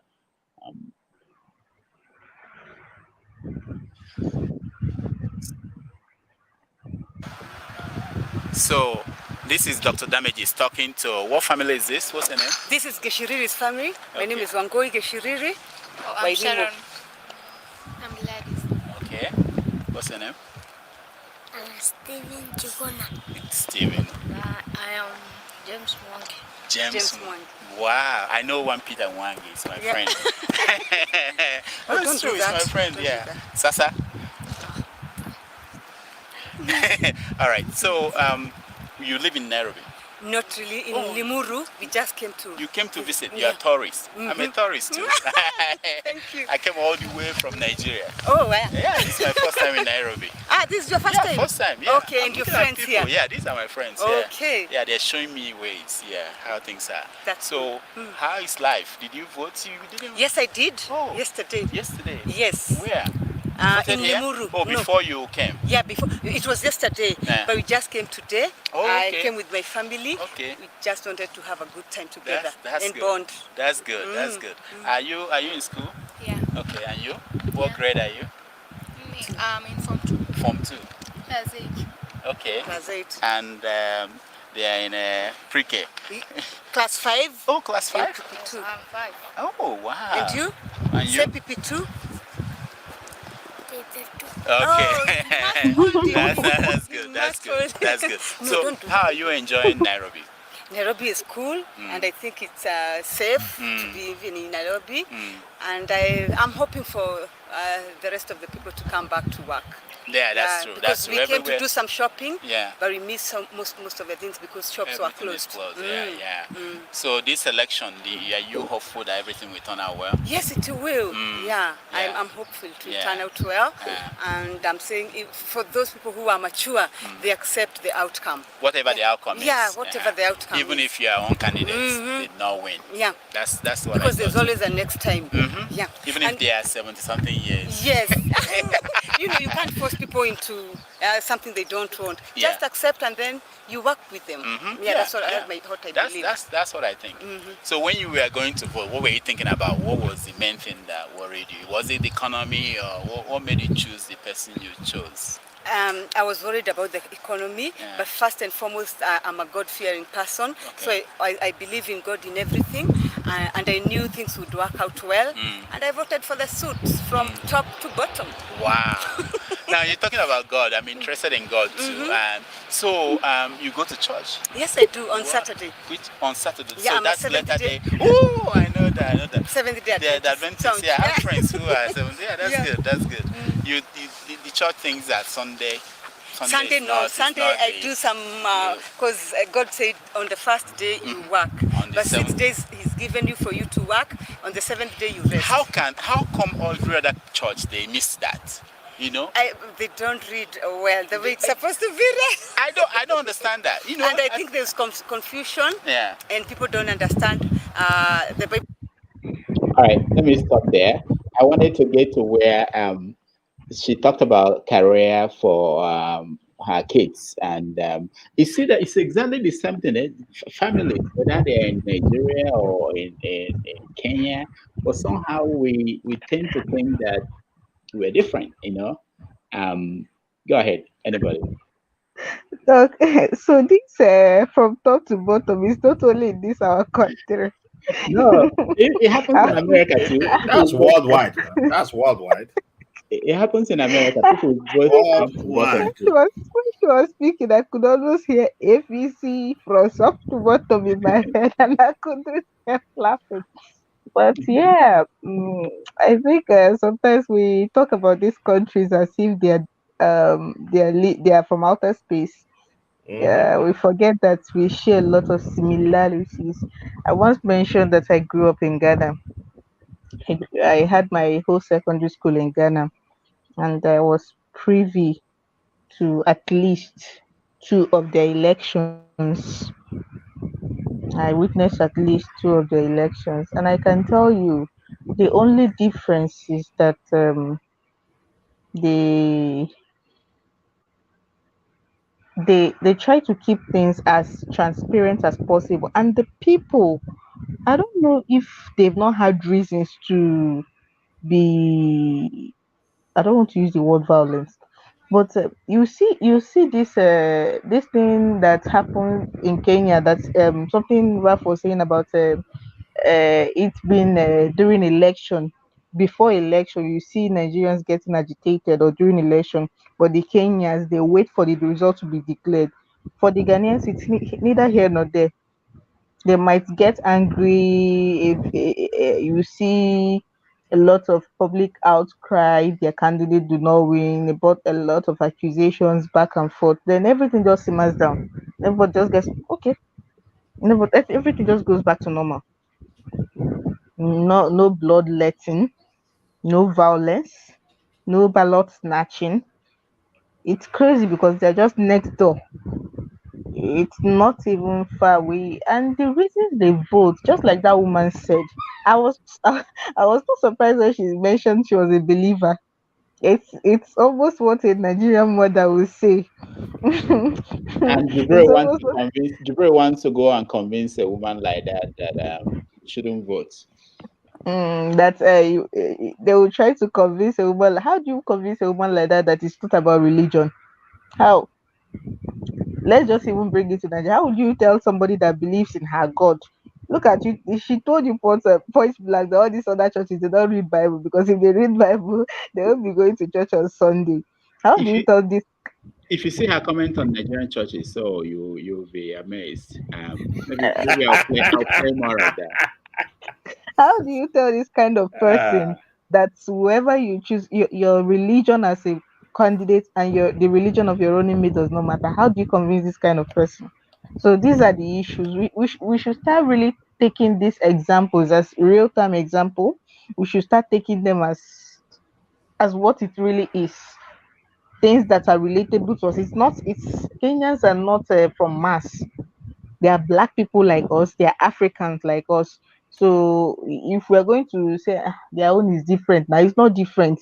It's the same challenges they face that we face, almost the same thing. Okay, Raf. So Yeah, I was going to say something about this, what she does on Sunday, but I won't say it. There some people might no, my mind was in a naughty place, but I won't say it. But no, but like I said, with my podcast, I am fortunate enough to talk to a lot of people from everywhere, and it doesn't matter if it's North African, Southern African, Eastern African. I'm trying to apply for an award. Technically, it's applying for an award, a podcasting award. So I was looking for some clips to put in there, and I was playing a clip from a woman who she lives in New York. Yeah, she's an amazing woman, and she was born. She's originally from South Africa. Her mom is from Botswana. She was born in Johannesburg. Grew up in Uganda and Zambia. Went to school in Zambia. Her main names are from Uganda, from Western Uganda, and she grew up in Zambia, Uganda, and one other country. She's married to a Ghanaian from the Logoma people. And it's like, who's more African than that woman? And then when she's telling me about her name, she's like, "Oh, I have another name too that's that people don't really know about." And she mentioned that name, and that's how I get to learn about Setswana people, Soto people, and I'm like, yeah, this woman here just. But guess what? When she talks, if you've never met her before, and you just only listen to her voice without the names, without all that history of South Africa, Zambia, Uganda, all those countries, you just like this any auntie from Lagos. She eats fufu. She eats all Nigerian food because, of course, once you marry to a Ghanaian and you live in New York, there's no way you haven't met Nigerian food before. So, but when it comes, she was talking about a part where I asked her about motherhood, and she was like, "Oh, you know, people call me. I consider myself a helicopter mom. I've never heard of helicopter mom before." That's where she was like trying to say, if my child is misbehaves, I try not to say. She didn't want to say I beat them. I spank them if they. And I'm like, yeah, okay, helicopter mom. All right, so that's the word now. Oh, okay. So for strict parenting, that is strict parenting. Oh, now I'm learning something. But a lot of things she's very religious. And just because I'm not religious, I don't believe in a God, doesn't mean you can't believe in a God and come on my show. But just don't come and say everybody must believe in your God. That's all I would do. That's why I would correct you. And that's why I tell people that you have to know people from other countries. When I interviewed a Moroccan, and she was like, "Oh, when was the last time you went to a church?" I said, "I went to a church, and the pastor was saying, if you're single, pray for you. You will find a wife." And she's like, "You have a wife now, right? So it's prayer work." I said, "Don't let me throw you out of my." Why don't me throw you out of my? But she was like, "That prayer worked," and she wanted to argue. I said, "No, that's not where we are going. Let's stick to your story." So everywhere there's always all Africans. No matter if they're light skin, dark skin, Indian, African. Only the Chinese African I've not interviewed, but and white African. But I've met white Africans while in the Middle East. But yeah, it's amazing how. I know the white Africans is a lot different from a lot of them, but the similarities is just ridiculous. It's ridiculous, and it's just artificial world that we keep setting up, saying, you know, now we. I mean, throw fufu in there and egusi soup. Watch if they will not eat it. Okay. Stop there. Okay, Jibril, go ahead. You want to say something?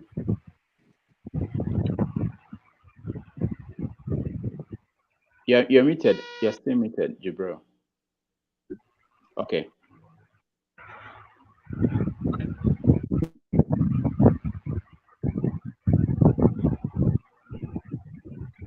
Can you hear me now? Say Canada not get 5G. Okay, I can hear you now. Go ahead.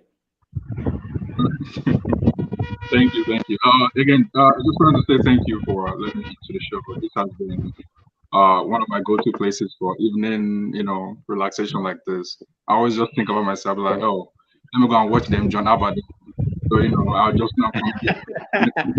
They are now the star. Ralph, John Abba, Blessing, they are the stars of the show. I've been telling them they'll be surprised they get to an airport. Someone will stop them. "Hey, John Abba, can I get your autograph?" They should start giving me money first. If I'm a star, give me money. Which kind of star? What happened? Yeah. So, but yeah, like Ralph said, there are so many similarities with our Nigerian and other African friends and everything like that, or just Africans generally. And I don't know why we're set in this way, but we don't like to trust each other when it comes to things to do what's right. And we rather trust people with other skin colors to trust them to do what's right for ourselves. So we need to step up in terms of that.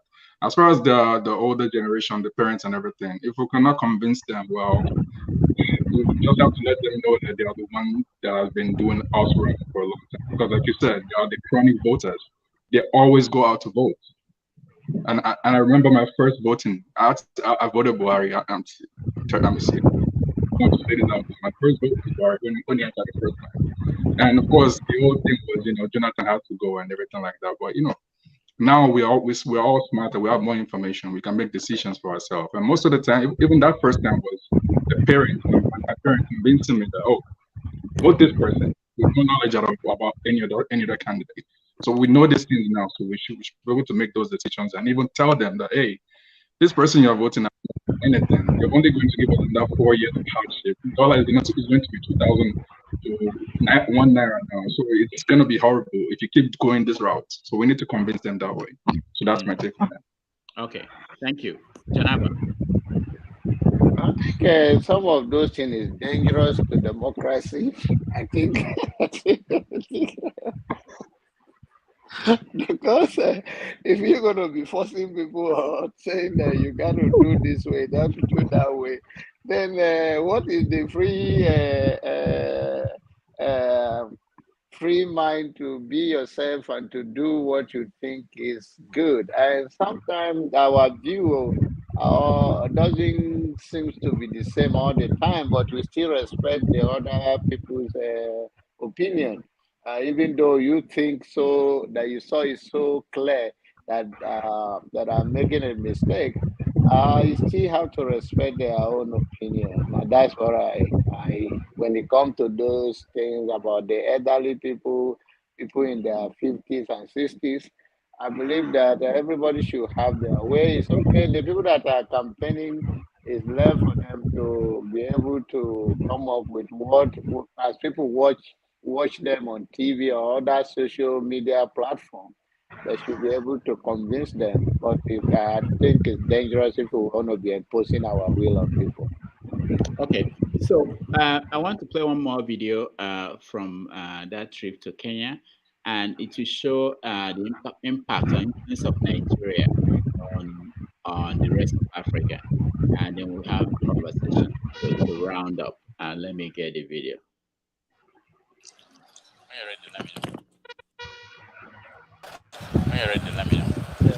Okay, so what's your name? My name is Brown Kimani Mwangi. Brown Kimani Mwangi. Yeah. So, you said you want to play a role in a movie? Yes, of course I want to play a role in a movie. To be called Suffering? Suffering. Rambo style. You understand? Are you a rapper? No. But you are aspiring to be one? I'm aspiring to be one a rapper. Yeah. So yes. What do you Not a rapper, but a rapper. Yeah. So what do you do? What do you do right now?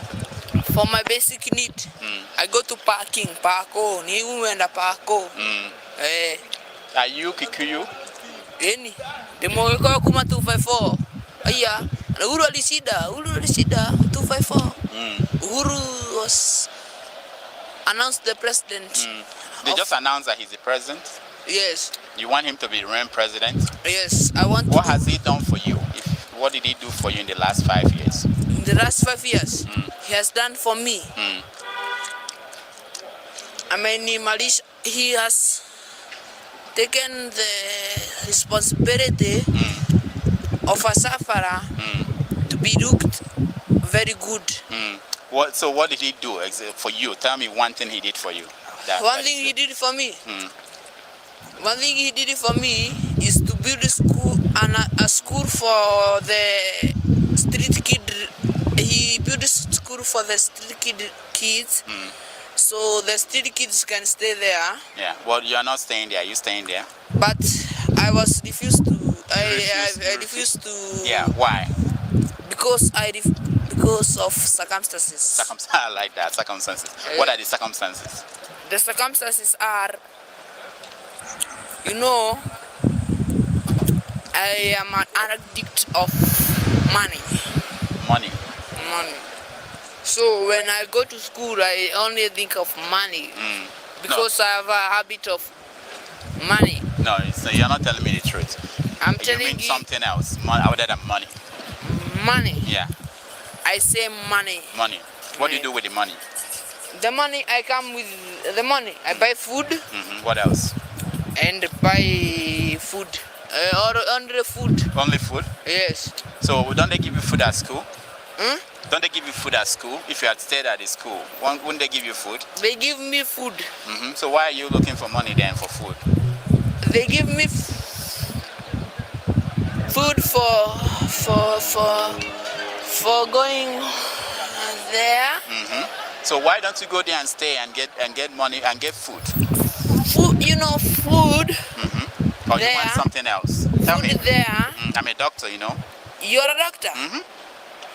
And I'm a nurse. You're what? A nurse. You're a nurse? Yes. Do you listen to music? Yes. What is your favorite music? Baby Moon Hangia Collabo. Oh, that's the video. Yeah. Can you sing that again for me? Baby Moon Hangia Collabo. Wow. Edorobuchi Pisquedes. Wow. Yes. What other music do you like and do you know? I like the other music, Biscuit. Yeah. The one that's, are you gonna dance? If I saw you my money, are you gonna dance? Wow. If I saw you the way, are you gonna dance. Wow. If I saw you the money, I will show you the money. Baby, show me your money. Can you dance for us? Yeah. Dance for us. Yeah. Baby, dance. I will show you the money. Wow.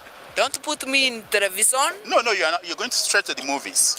I'm going straight to the movie. Yeah. Hollywood. Of course, if I'm going straight to the movie, Yeah. I'm already qualified for the movie. Yeah. You're already in the movies. Thank you so much for talking to Dr. Damages.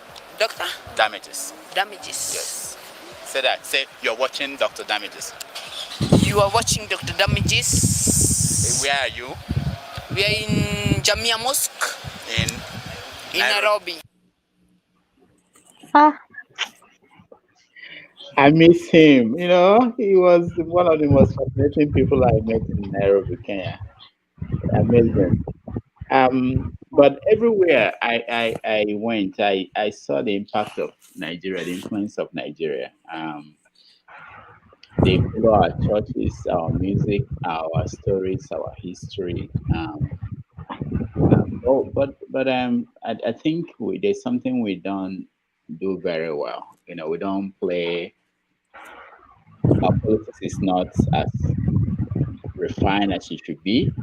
You know, we just a little thing. You know, a little thing. I don't know, minor adjustment. There's something that is minor that we need to adjust in Nigeria, and we already have the reach in Africa. Yeah. Doc, like, how old is that boy? Do you get? That's a good question. I don't know, but I don't think it's up to 15 about that. Lord. Yeah, they have street kids too in Nairobi. So is he like an Alamajiri or something? No. He's finally I found out after the interview that he was addicted to substances like glue. Yes, Or something. it was evident in the video. Yeah. His behaviors were so erratic. It was so evident in the video. What knocked me off is the Eminado. Damn, Davido should give that guy a collabo. He should really get a collabo. Yeah. And it wouldn't be the first time you go outside. I wouldn't even consider when people say go outside Nigeria. I know the Greece. I don't go outside Nigeria because I mean Ghana is just here now. Usually, if you enter Chisco, but when I was living in Ghana, you go to their parties and it was Nigerian songs they were being played. I remember this particular wedding that was held in our streets, and it was a Muslim wedding, and Aure, and their own Muslims. They are not as should I say fanatical as our own down here. They are quite liberal. So the Aure that was held, all the songs that were played, except the Hausa songs, every other song that were played were Nigerian songs. And they were dancing, they were singing. What even shocked me was at a point, the money that was being spread was 10 naira. Oh. Yes. Nigerian money too? Yes. I don't know if it was because of the low denomination or if because this particular Ameria she's a Muslim, and a good number of their Muslims have connections to Nigerian North here. One of my closest friends, she keeps saying it that if anything happens in Nigeria, it will pain her. And when I asked her why you're Ghanaian, I know you like me, you're my friend, but why will he pay you specially? She said, I have aunties and uncles in Kano. I'm like, aunties and uncles in Kano, how? You are from Western region, how do you have aunties and uncles in Kano? And she's like, my grandmother, they always trace the history to. So I was hearing this was the days of P Square. The Aure was during the days of P Square. Almost every song they played that day was P Square, and they were dancing. And the next thing I saw was 10 naira. I'm like, I had to go near to be sure. I'm looking at 10 naira. I'm like, are we really that popular or are we that infamous? Yeah. We are until you leave Nigeria and go to other places. we just I never got to ask them why they were spraying Nigerian naira instead of their fine cities, Sha. But me, I felt it could have been that if they had to change it into one CD, it would require they would just have a few notes to spread to spray the person. But if they change it to 10 naira, That they will have plenty to spray. But it just goes to show how far our influence is when it comes to the larger continent. It's quite much. Influence. Ovia, welcome to the show. What thing I do now is get my name for the comment section. What have I done? The people on air are not on the comments. You should go and find them at the comment section. We are in the studio. I know trust blessing and white label. What have I done this time? In my absence, what have I done? Okay, just say you meet white label and blessing without saying it. We understand. No. I was busy in Kenya. I was my member of the incoming president Concourse delegation to Kenya. But you see what happened in Kenya now. I mean, the results are not in, but it looks like Odinga may win it, and if that should happen, it will be a unique thing, for the president to support an opposition candidate instead of his own party's candidate, and then for people, I spoke to someone in Kenya, and they said basically they felt like, okay, it's his turn, that he's been running for a long time. That's Raila Odinga. Or who? Yeah, Odinga. Yeah. Yeah, it's due. It's been running for it. It's just like Atiku. Exactly. Or Buhari, as you Exactly. say, all of them. Yeah. Okay. By the way, this is the result as of now. Updated 19:51 p.m. Odinga is winning with 50.47% of the votes. That's and a lot of people died. That was it 07 or 08 when he contested? Yeah. A lot of people died because of that. I remember that. And William Ruto has 48.90. So far, since I've been monitoring this, it's been very close. So it could go either way. Maybe there won't be any final result. Yeah, if they don't get it, if you don't get 50.1, but I think if Odinga continues at this rate, he will get 50.1, which would be enough for him to win. Anyway, well, we will keep monitoring that. Janaba, you want to say something? Let's welcome Ovie. These people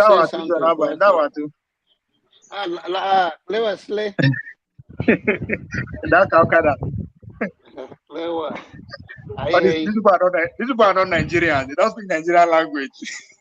This one is not Hausa. This one is something remote. What is the language? If what's his name? If Tinubu win, that's the next language you would speak, because Kashima Kashima language be that. Kashima, okay, Kashima. Yeah. So, Raf, how do you feel about Nigeria's influence and what it could mean across Africa?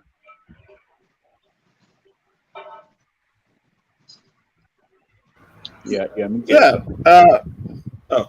Okay. No, can you hear me? Yeah.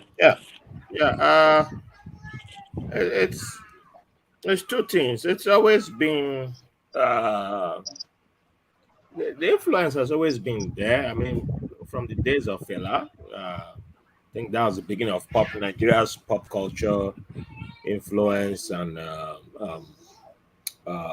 what's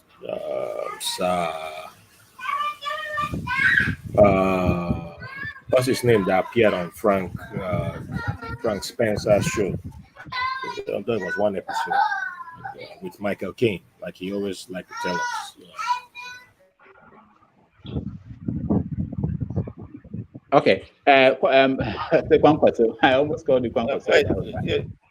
Go ahead. Ovie. Yeah. Let's round up let's talk about the Commonwealth Games. I know that you followed it. Oh yes, oh Yeah, yes. I yeah. mean, Nigeria did extremely well in terms of medal table. We finished first in Africa, which is Nigeria women, please give us our flowers. all this. Okay, we are first in Africa. Yes, we came first in Africa. We are 7 or 6 overall at the Commonwealth Games. Yes, we won about 35 medals overall.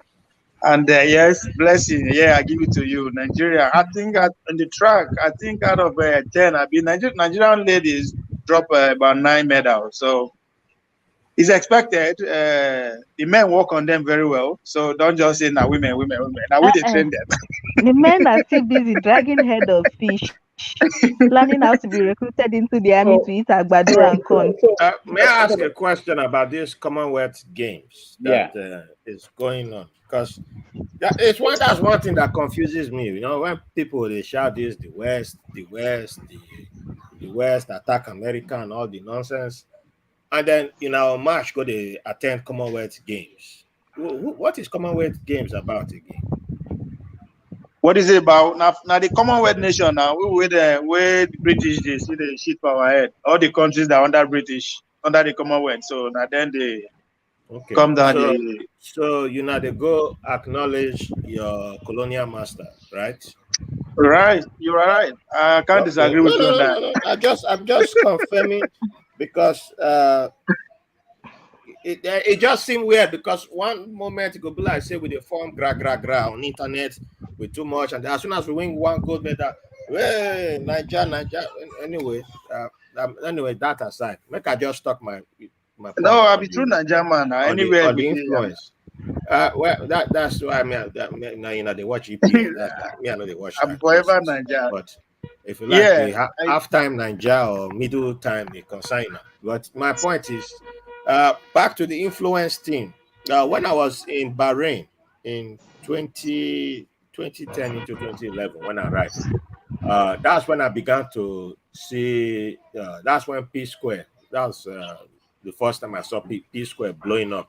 Because P Square had not blown up in America, but that was before they would sign their international. That was around when they signed the international deal with Akon. But in Bahrain, we had the African nights. They will call it African nights at all the clubs. One Friday of the month before I started doing my African network party that will shut down all the clubs. So before then, it was on the African nights, they must play Chop My Money, Flavor, Ashawo. Those are like the 2 most popular songs coming from Africa. I think because Wizkid was still barely, it was really Peking then with Pakrumo. And all the Arabs were singing it. If you were Oibo around there, they knew Chop My Money. You see them doing Chop My Money. And it's always fascinating because when people hear that, oh, you're Nigerian, they'll be like, chop my money. You want to chop my money? You want to chop my money? And that's why I'll be laughing when people say, I don't like North Africans.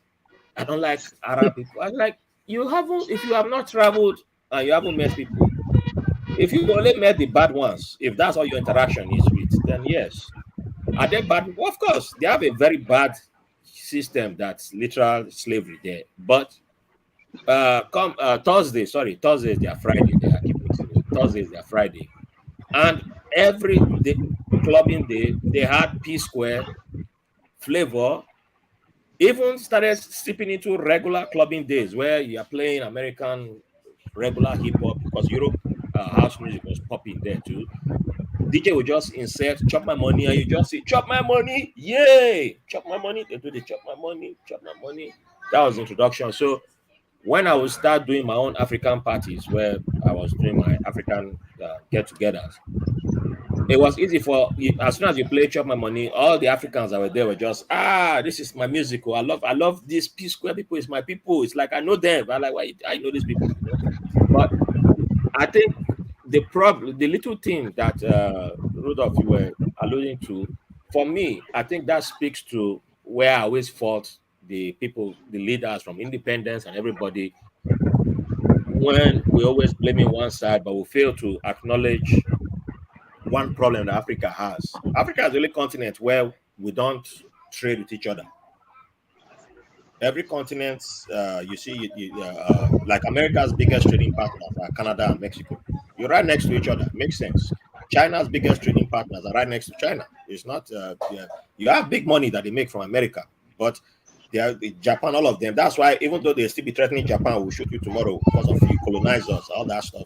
But you still make money from interactions with Japan and the rest, which is why China cannot be number one tomorrow. If you understand the game, you understand the game that your enemies surround you. America is not surrounded by enemies. America is surrounded by two friends, two different topics. Nigeria and all the African countries, we don't do business with each other. The pop culture thing, if we had a good infrastructure when it comes to entertainment, our movies would have been playing in African cinemas long time. Not this DVD, VHS. VHS, no more. That is piracy you're encouraging. And Hollywood makes money from piracy. We don't make money from piracy because we only think in short term. But if you had a standard where you were making money, you were selling, giving, you plan to make, to utilize with your nearby markets, how Hollywood became the biggest movie industry is what would have happened to Nollywood, where a movie is released organically into the theaters, you release it into all the markets around Africa, it starts blowing up. Hollywood stars, Nollywood stars will be getting big money, and then you start having integration, and you start bringing stars, making stars from other countries, because you'll be having collaboration. It's not just only about Nigeria. You have to collaborate with other people. Same thing with the music. Now we are seeing music is ahead of the movies. But I would like to move. Netflix is helping, but music is ahead. So music has that organic thing where you can sell and get royalties and all that, which people like Charlie Boy fought for a long time ago. But we are getting the results now, which is that same, going back to the earlier where I said the good fight. Good fight takes many forms. Good trouble, good fight, the long fight. All these things is why that trade deal the African countries are still struggling to finally come to an agreement on. Mozambique and Lesotho. Hello. Mozambique and Lesotho just signed a deal, finally agreeing to take off their railway that they blocked, blocking each other. Same way Buhari stopped trucks from coming to Nigeria from Ghana for how many years? Into the pandemic, Mozambique and Lesotho were having beef with each other from railway. And you're like, how is that helping your economy? The same way we could have been benefiting from music, because if Nigeria is benefiting from the music expansion, from this culture we are exchanging, Congo was the person that made our music great. Congo was the one giving us music for a long time. Ghana started giving us music for a long time. But now it's Nigeria that's the guy in the game. But if you look back into our music, I grew up, it was Congolese music I was growing up on. I want to play a lot of Congolese music. I didn't realize I thought it was all Nigerians. Then when I met Congolese people, I'm like, hey, what? How you know this Nigerians? Like, no, that's Congolese. So, but if you had that infrastructure right from time, we had this little things set up where Africans were trading each other, we're doing business. It's not something new. We've been doing it in the past. That's how people got to know of people. So it's just a thing that we need to go back to. Okay. Let's round up. Okay. Right. Yeah, back to the sport people. So they did well, just like Betty said, the ladies live up to expectation. Toby Nation, I know I always promote that, and she lived up to. She shattered the Commonwealth record. She went close to the previous world record set. She went close to it, and so that's to tell that it's not a fluke. I will pay attention to Michael Johnson. Michael Johnson to see if he's going to comment. He's still mute. He's still muted. The ladies, the women 4x1 went to World Championship here in America last month. They came fourth, breaking the African record that stood over like almost 30 years. So they went to the Commonwealth Games and they break the African record, but this time around with a gold medal. But most important thing there is that these girls are young girls. I think the oldest is Toby 26 years old, so they are all under 25 years old. So there's hope coming next year's another World Championship, then the Olympics, Paris 2024. So there is hope that yes, we do extremely well. If at this point, if the management, the government live up to their expectation, because everything that is required from the athletes, they made them and they surpassed them at this point. So the most important lesson there that there is hope. If the Nigerian track and field is coming back again, if there's anything like that, but they've actually surpassed what their predecessor achieved. So it was a very very good. I cut across not just track and field anyway. The wrestlers live up to expectation. A lot of good men at the Paralympics, which is, and then they always shine when it comes to any games. Games means all African Games, Commonwealth Games, Olympic Games. The Paralympians, the weightlifters, they always live up to expectation. Even though most of the medals they actually come from track, which is obvious because of the numbers of the events that will take place. But the overall that yes, now very young athletes in the future and did well. So we should be looking forward to a very good outing coming towards the Olympics. I hope we will surpass, we'll top the African nation. Before South Africa and Kenya, they always beat us. You know, at all these games, South Africa, they always top. Obia, what do you think about Buhari taking credit for the accomplishment? He said that it was a parting gift that. What do you say? I think I will. I mean, if I want to go by what the minister said, that the federal government actually met 99% of their requirement in terms of putting the money out in time, because now the major problem with that, they go request for money, it will take like forever before the money comes, they don't slash and slash. And so, if I want to go by what the minister was saying, as at yesterday, said Buhari actually released money on time, and it was 99% of the money we were given. So yes, if he's taking credit for that, I will give it to him. At least at this time when the country is in promotion, so I expect him to do that. Yes, and the athletes are not complaining when it comes to allowance, because our problem, they always complain. They always support our allowance. They don't give us our allowance. Even me, back to when I see compete. I think the last time I went out with Nigeria was 2010 and 2011. Then money, they don't give us money. So man, it's a very sad thing. When people go see you on TV, you can't reach out, you can't hide. But you couldn't buy bread for them. So this time around, I think the federal government live up to their expectations. So if Buhari is taking the credit for himself, I give him that. I will give him that. Yeah. All right, Janaba, round up. All right. When it comes to the pop culture, the music industry, our influence is transcend right now beyond Africa. I think it's all over the world. And like Dr. Rudy was saying earlier, there is something that is not adding up that will take us to where we're supposed to be. And I don't know when, but every Nigerian know what they want from life. It's just unfortunate that we can't just make it happen. Okay. Sorry, if I might touch on what Ralph was saying about the music industry. Oh, sorry. What are you saying? I'm here. So I'm hoping that they will get it together, even just like Ralph said earlier, that the business, the way we do business, even within the West Africa, not even the whole Africa, but the West African nations cannot come together to do anything that benefit themselves. Rather, you hear today they say border is closed to Cotonou and Niger, all those nonsense because of self-interest, whether by the custom or whosoever is in charge, and endanger the life of the youth instead of doing a clean business from the border, crossing the border without going through the bush, and lives will be lost. So it's a long way to freedom, but I hope eventually through this new generation, through music and other social media, as the world is narrowing together, that the world will come to the rescue of Nigeria. Nigerian rise up to the challenge of 21st century. All right, thank you. Blessing. Ralph, Hold on. Ralph, Yeah, Obi, go ahead. sorry.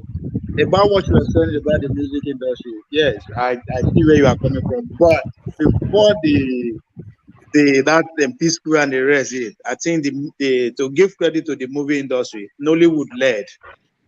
Nollywood were every nook and cranny. Anywhere you see black person, not just in Africa alone, the Caribbeans were taking over. Because I remember when we went to Kenya for African Championship. Now, madam, that night they call us. That time when them these short guys then. So they did their thing as at that time. Like they were literally everywhere you go, visit to Africa. That them, they were My everywhere. And they brother, made a I lot of money too. understand your point. That's why I mentioned VHS and I mentioned organic.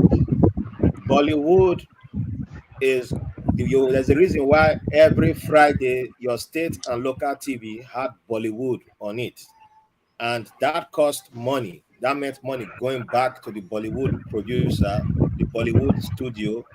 That's your Nollywood where you were seeing the no studio. There's no studio in Nigeria in the first place. The closest to a studio was what good luck not good luck Donald Duke was set up in Cross River. I know what I'm telling you. We never see movies nowhere. All we are doing is just I want chop a day. You haven't when you see movie. If we understood what Donald Duke set up in that Tinapa, they would have filmed Black Panther in Nigeria. But when we have short-term vision, that's what happens. You miss it. You miss out on the future. Yeah. So that's when you don't have a proper setup in an industry, you miss out on because you can't see the future. You don't have a visionary seeing that something big can come. It's now. That's why it's VHS. That's VHS that yes, we have been sending out VHS all this time. A hammer immediately. But when we are doing the organic, where I'm putting movies in a theater, I'm working to make sure that this movie will be shown on 10,000 screens. It's a different ball game. It changes how you see it, and then you start calculating a different way. My brother, you would have seen real studios being set up in whether it's Dumota or in Calabar, in Kano, but you would have what we have would have Nigeria it would look different. It would have been it's like when you see go on your internet and look at what Bollywood has as studios, and then show me where they have it in Nigeria. Then you will see that Nollywood is just I agree with a bunch of people sit down together and say, "Oh yeah," it's like making porn. That's the equivalent that we have. I agree with you. It's not an insult. I agree with you. I agree. So, if you want what is good, if you want what is good, I watch what's it that Liz Benson movie. I watch the movies from the beginning too now. But if you want what is good, my neighbor downstairs, is a member for my building. He's a founding member of the Directors Guild for Nigeria. So I have people where if you want something to grow, you don't say because people in Kenya, people in Madagascar were aware of this, or people in Brooklyn got the VHS. We arrived. You haven't arrived. You can aim for higher. But we could have, if people in the past knew what they were, they had. That's why we should have had like the subsidies, because you need government for those kind of things. It's not just the individual. Well, I think I agree with you. But when when Ben Murray Bruce left NTA as the director, what did he go do now? He go build that the same studio we are talking about. He go build that for LA. That's one of the biggest studios in LA. And he give us cinema. He give us cinema for Lagos. He give us China cinema. They call that where you go watch movies. He do that one for Lagos. He carry studio go LA. I see what you are saying. I do not think OVA. I do not think OVA and Raf are handing Nollywood their flowers. I do not know what age you were talking about the VHS. That must have been when I was still running around naked. But I know for a fact that in the last 10 years, it is not the same Nollywood you're talking about.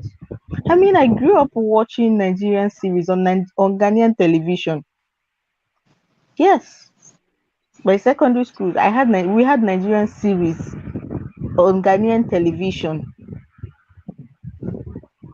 And you talk about cinemas. You can argue that there are not enough cinema, but to say there are no cinemas, really, movies are released like every other day Yeah. across Africa. Nigerian movies, like you had dates, it's coming to your city this day, your cinema this day. How often do you even watch Nollywood movies? Do you realize the kind of growth these people have had in the last, okay, let me not even go back to the last 10 years. Let's just even use the last 5 years. Oh. Have you seen the growth? Blessing, Have you I think we are saying the same thing, but what Rap is saying is actually having a studio is different. We don't get that for Nigeria, so you could No, very no, hard to no. convince people what is different. We go first crawl before we Let waka her now. finish. Let her We go finish. first crawl Let before her we finish. waka. Aduna, what me from belle dey run? No be you talk say person wey dey NTA comot for NTA no build studio go build am for another place. Now the same thing wey we dey talk now. So these people are starting from scratch, and you want them to do I'm not what? saying the same thing, but land. All right, Anyway, Dr. Damages, I'll see you again. Okay, Blessing and Jaraba, No, thank you. Rev, have everybody, a I'll good night, see you again. Dr. Abba. But before let me land, because I don't know why you jump on the defensive, but maybe you work for Nollywood, so that's fine. Do I? I don't. You should know that I don't just come here and throw things for the sake of throwing things. So if you ever heard of the name of Gunde, that guy was actually putting stuff. Hubert That Ogunde. was before Nollywood even existed. That man had his movies were theater movies back in the days. So that was even before I was born. But when I throw stuff out there, you do know that when it comes to quality movies, Burkina Faso was ahead of Nigeria before this militancy terrorism came. The biggest movie awards in Africa is in Burkina Faso. That is an institution that they had built. All the Nigerians, they have all the African filmmakers we run there. That's our equivalent of Oscars. They built something there that it's been there for 50 years. So you don't think that somebody just fell and started criticizing Hollywood. When you mentioned Bollywood, there's a reason. I didn't say Hollywood. China is more recent. And China is copying Hollywood, but China is doing its own thing. But that's a whole different topic for another day. If you really want to grow, you really want to do things, then you should be owning your own studios. You should be There are controlling. studios in Nigeria, only that most of them are privately owned. At least I know one. I don't know. Okay, you know what? You win. And this is going back and forth. No, it's not winning. I know. Wrap up Even my if I point. do not know any Let me wrap studio, up my point. the most recent one, at least I know Ebony Life It's all good. Studios. I was wrong. I'm wrong. It's all good. No, you're not, please. You're not, please. You win. It's all right. No, I know win. It's not an Okay, argument. It's not a competition. Yeah, hold on before you round up, Ralph. Before you round, that's why we want to, as much as possible, pick a topic so that we can look at it from all angles and in depth, rather than touch it on the surface, so we don't get to have an in-depth conversation. But I think Nollywood is something we should talk about. I want to bring some Nollywood people one day, and we talk about that and see. I would have given you somebody, but unfortunately, he had a stroke. Oh, I know him. I know him. Yeah, you know him. Yeah, he's my neighbor. He's been on my podcast too. Oh, he's back here? He was on my podcast just before. He lives in Brooklyn. We live in the same building. Oh, okay. I'll bring somebody. I'll bring Oliver, Bamal, and other people. Yeah. Okay. Yeah, I've even helped to settle Nollywood disputes. That's story for another. Okay. All right. I'll bring somebody and we talk about Nollywood. What's going on? Go ahead. So round up, Ralph. Okay. So back to the politics. That's where I'll wrap up with. People should be free to elect whoever they want. I'm going based on the point Jubril made, and but however, they must also remember that there are consequences, and do not shy away from the consequences. So while we are trying to convince people, we must respect that we won't always win. So make good trouble, do what you feel is right. But always remember that change is never instantly, you know. But destruction is much quicker. Destruction is always faster. And we always make that mistake of expecting change to come at the same pace as destruction always happens. That's why those of us who have seen destruction, who have felt the impact of destructive people, beg you and try and tell you that please do not allow someone who's destructive to come near office, to come near authority, to come near power, because it takes much longer to rectify the damages that they cause. At the end of the day, it's in your hand.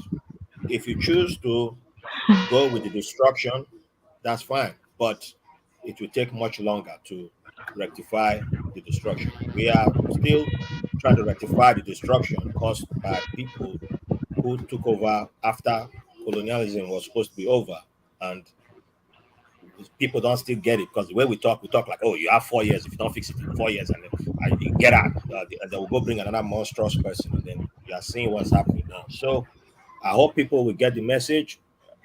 I'm not Jesus. I can't. I don't believe in your God anyway. So anyway, best of luck. So yeah, people are free. Elect who you want. You have options. Options are always there. Have a good night, everybody. And don't forget to like the video and share it. Like. I've hit like twice already on this video. So go and hit your like. And if you have money, give us money too. I like money too. So give money. Yeah, not a socialist. All right. Thank you, Ralph. Thank you so much. Ovia, thank you so much. Blessing, go ahead. Like Mr. Raf said, we should always know that our choices will come with consequences.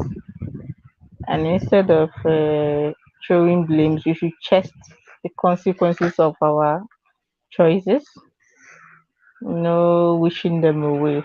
And I'd like to say that in this coming election, I'm talking about Nigeria next year election, because to me it's a lot of life a lot of my life decisions is hinged on that election. So it is very personal for me that next year election. So I am going to keep stressing on the importance of willpower. Please, if we do not get this right, I am scared. I am scared to think what the next 8 years will look like. If there's still any will out there, I hope Nigerians will reach out for it and do the needful. And like Mr. Raf said, respect people's choices. Even if I don't like it, I'll still call out those that voted Buhari, even if I still have a bone to settle with them. If you voted him once and you still voted him twice, you know, suppose better for you. But as I know you God, I'll just let it slide. I hope we do not make same mistakes, and I hope our will is stronger than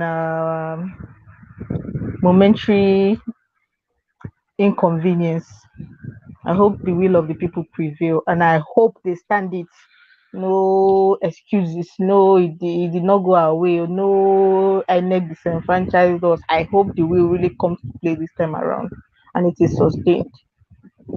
All right. Thank you so much. That was a nice roundup. Ovia, thank you for being here. Blessing, thank you. And Raf and everybody else, John Abba and all the other people. See you guys next time. But so well, I'm sorry to say so. How do we, because how do we make them understand? Because they should go back to the Bible again and see what Jesus used to do. Because even it says in the book of Luke, as a custom, Jesus went to the synagogue. On Sabbath day. Yeah. Good job. Good job. Now, these churches I hear about, they call them Nigerian churches. Have you seen any of them? Yes, the one that is telling people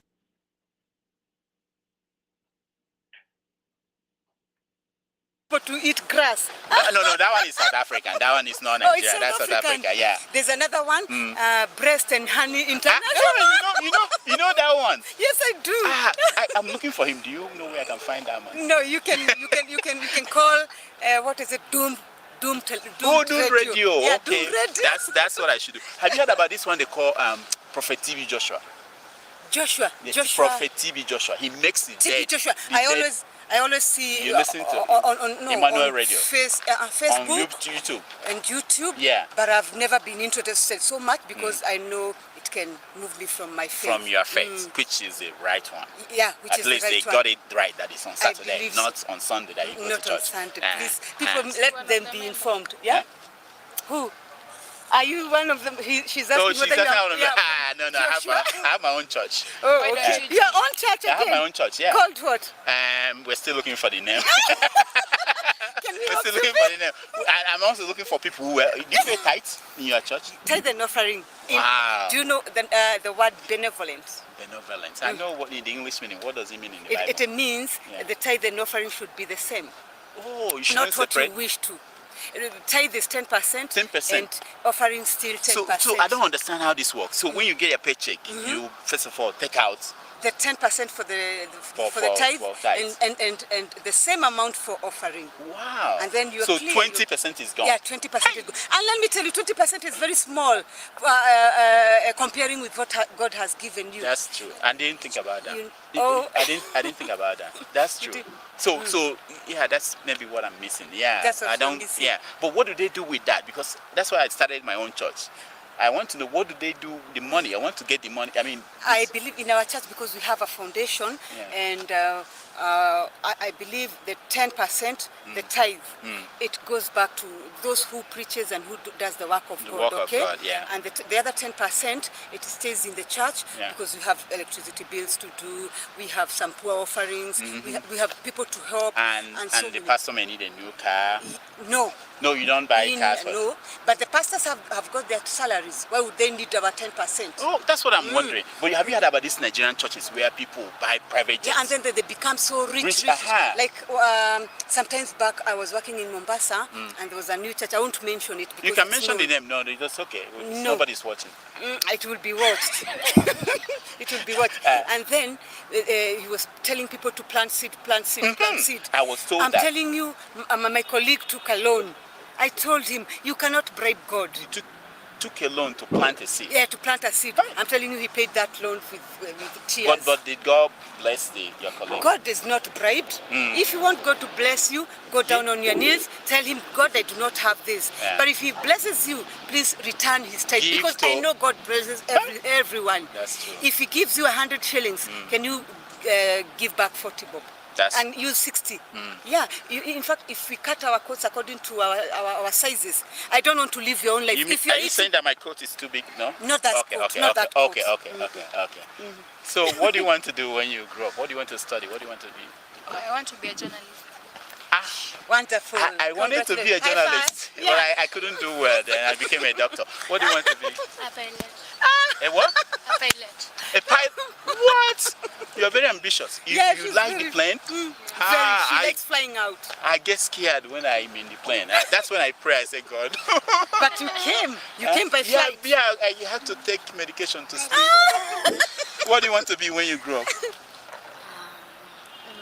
Engineer. Oh, yeah. I thought you had forgotten. Yes. Engineer? Yes. Wow. What kind of engineer? What do you want to do? What do you want to be? Pilot. You have 2 pilots at home. Yes, 2 pilots. Wow. And they're doing well in school. That's good. That's good. God. Congrats. You know, when you become a pilot, I will fly your plane. I trust you. You know, unlike all these pilots, they will shake the plane and you'll be scared. Almost. And an engineer is here. Engineer is here. Yes. All right. Thank you, guys. Don't ask me what I want to become because I still want to become something. Oh, you still want to be something? But don't know. What university do you want to go? University of Nairobi? Sorry? What university do you have to go to become that thing? I think I'll be in Limuru with my husband. He's the best university. He's my lecturer. Oh, okay. He's a lecturer there? Yeah. Oh, that's He lectures me. Oh! Can he teach me too? No. I want to learn Swahili. Oh, Swahili. They are good guys. Maisha Mzuri. Maisha Mzuri, Kenya. But they are good. And what are your colleagues' names? My colleague's name. Oh, this is Raj. And this is Ray. Oh, okay. Yeah. Pleasure. Ray, thank you. Ray has dreadlocks, you know, he doesn't believe in church. He's one of those Jamaicans that, you know, they do something. No, that one cannot stop him from coming to church. Okay. Even John the Baptist was a dead. Oh, was like that? And even Samson.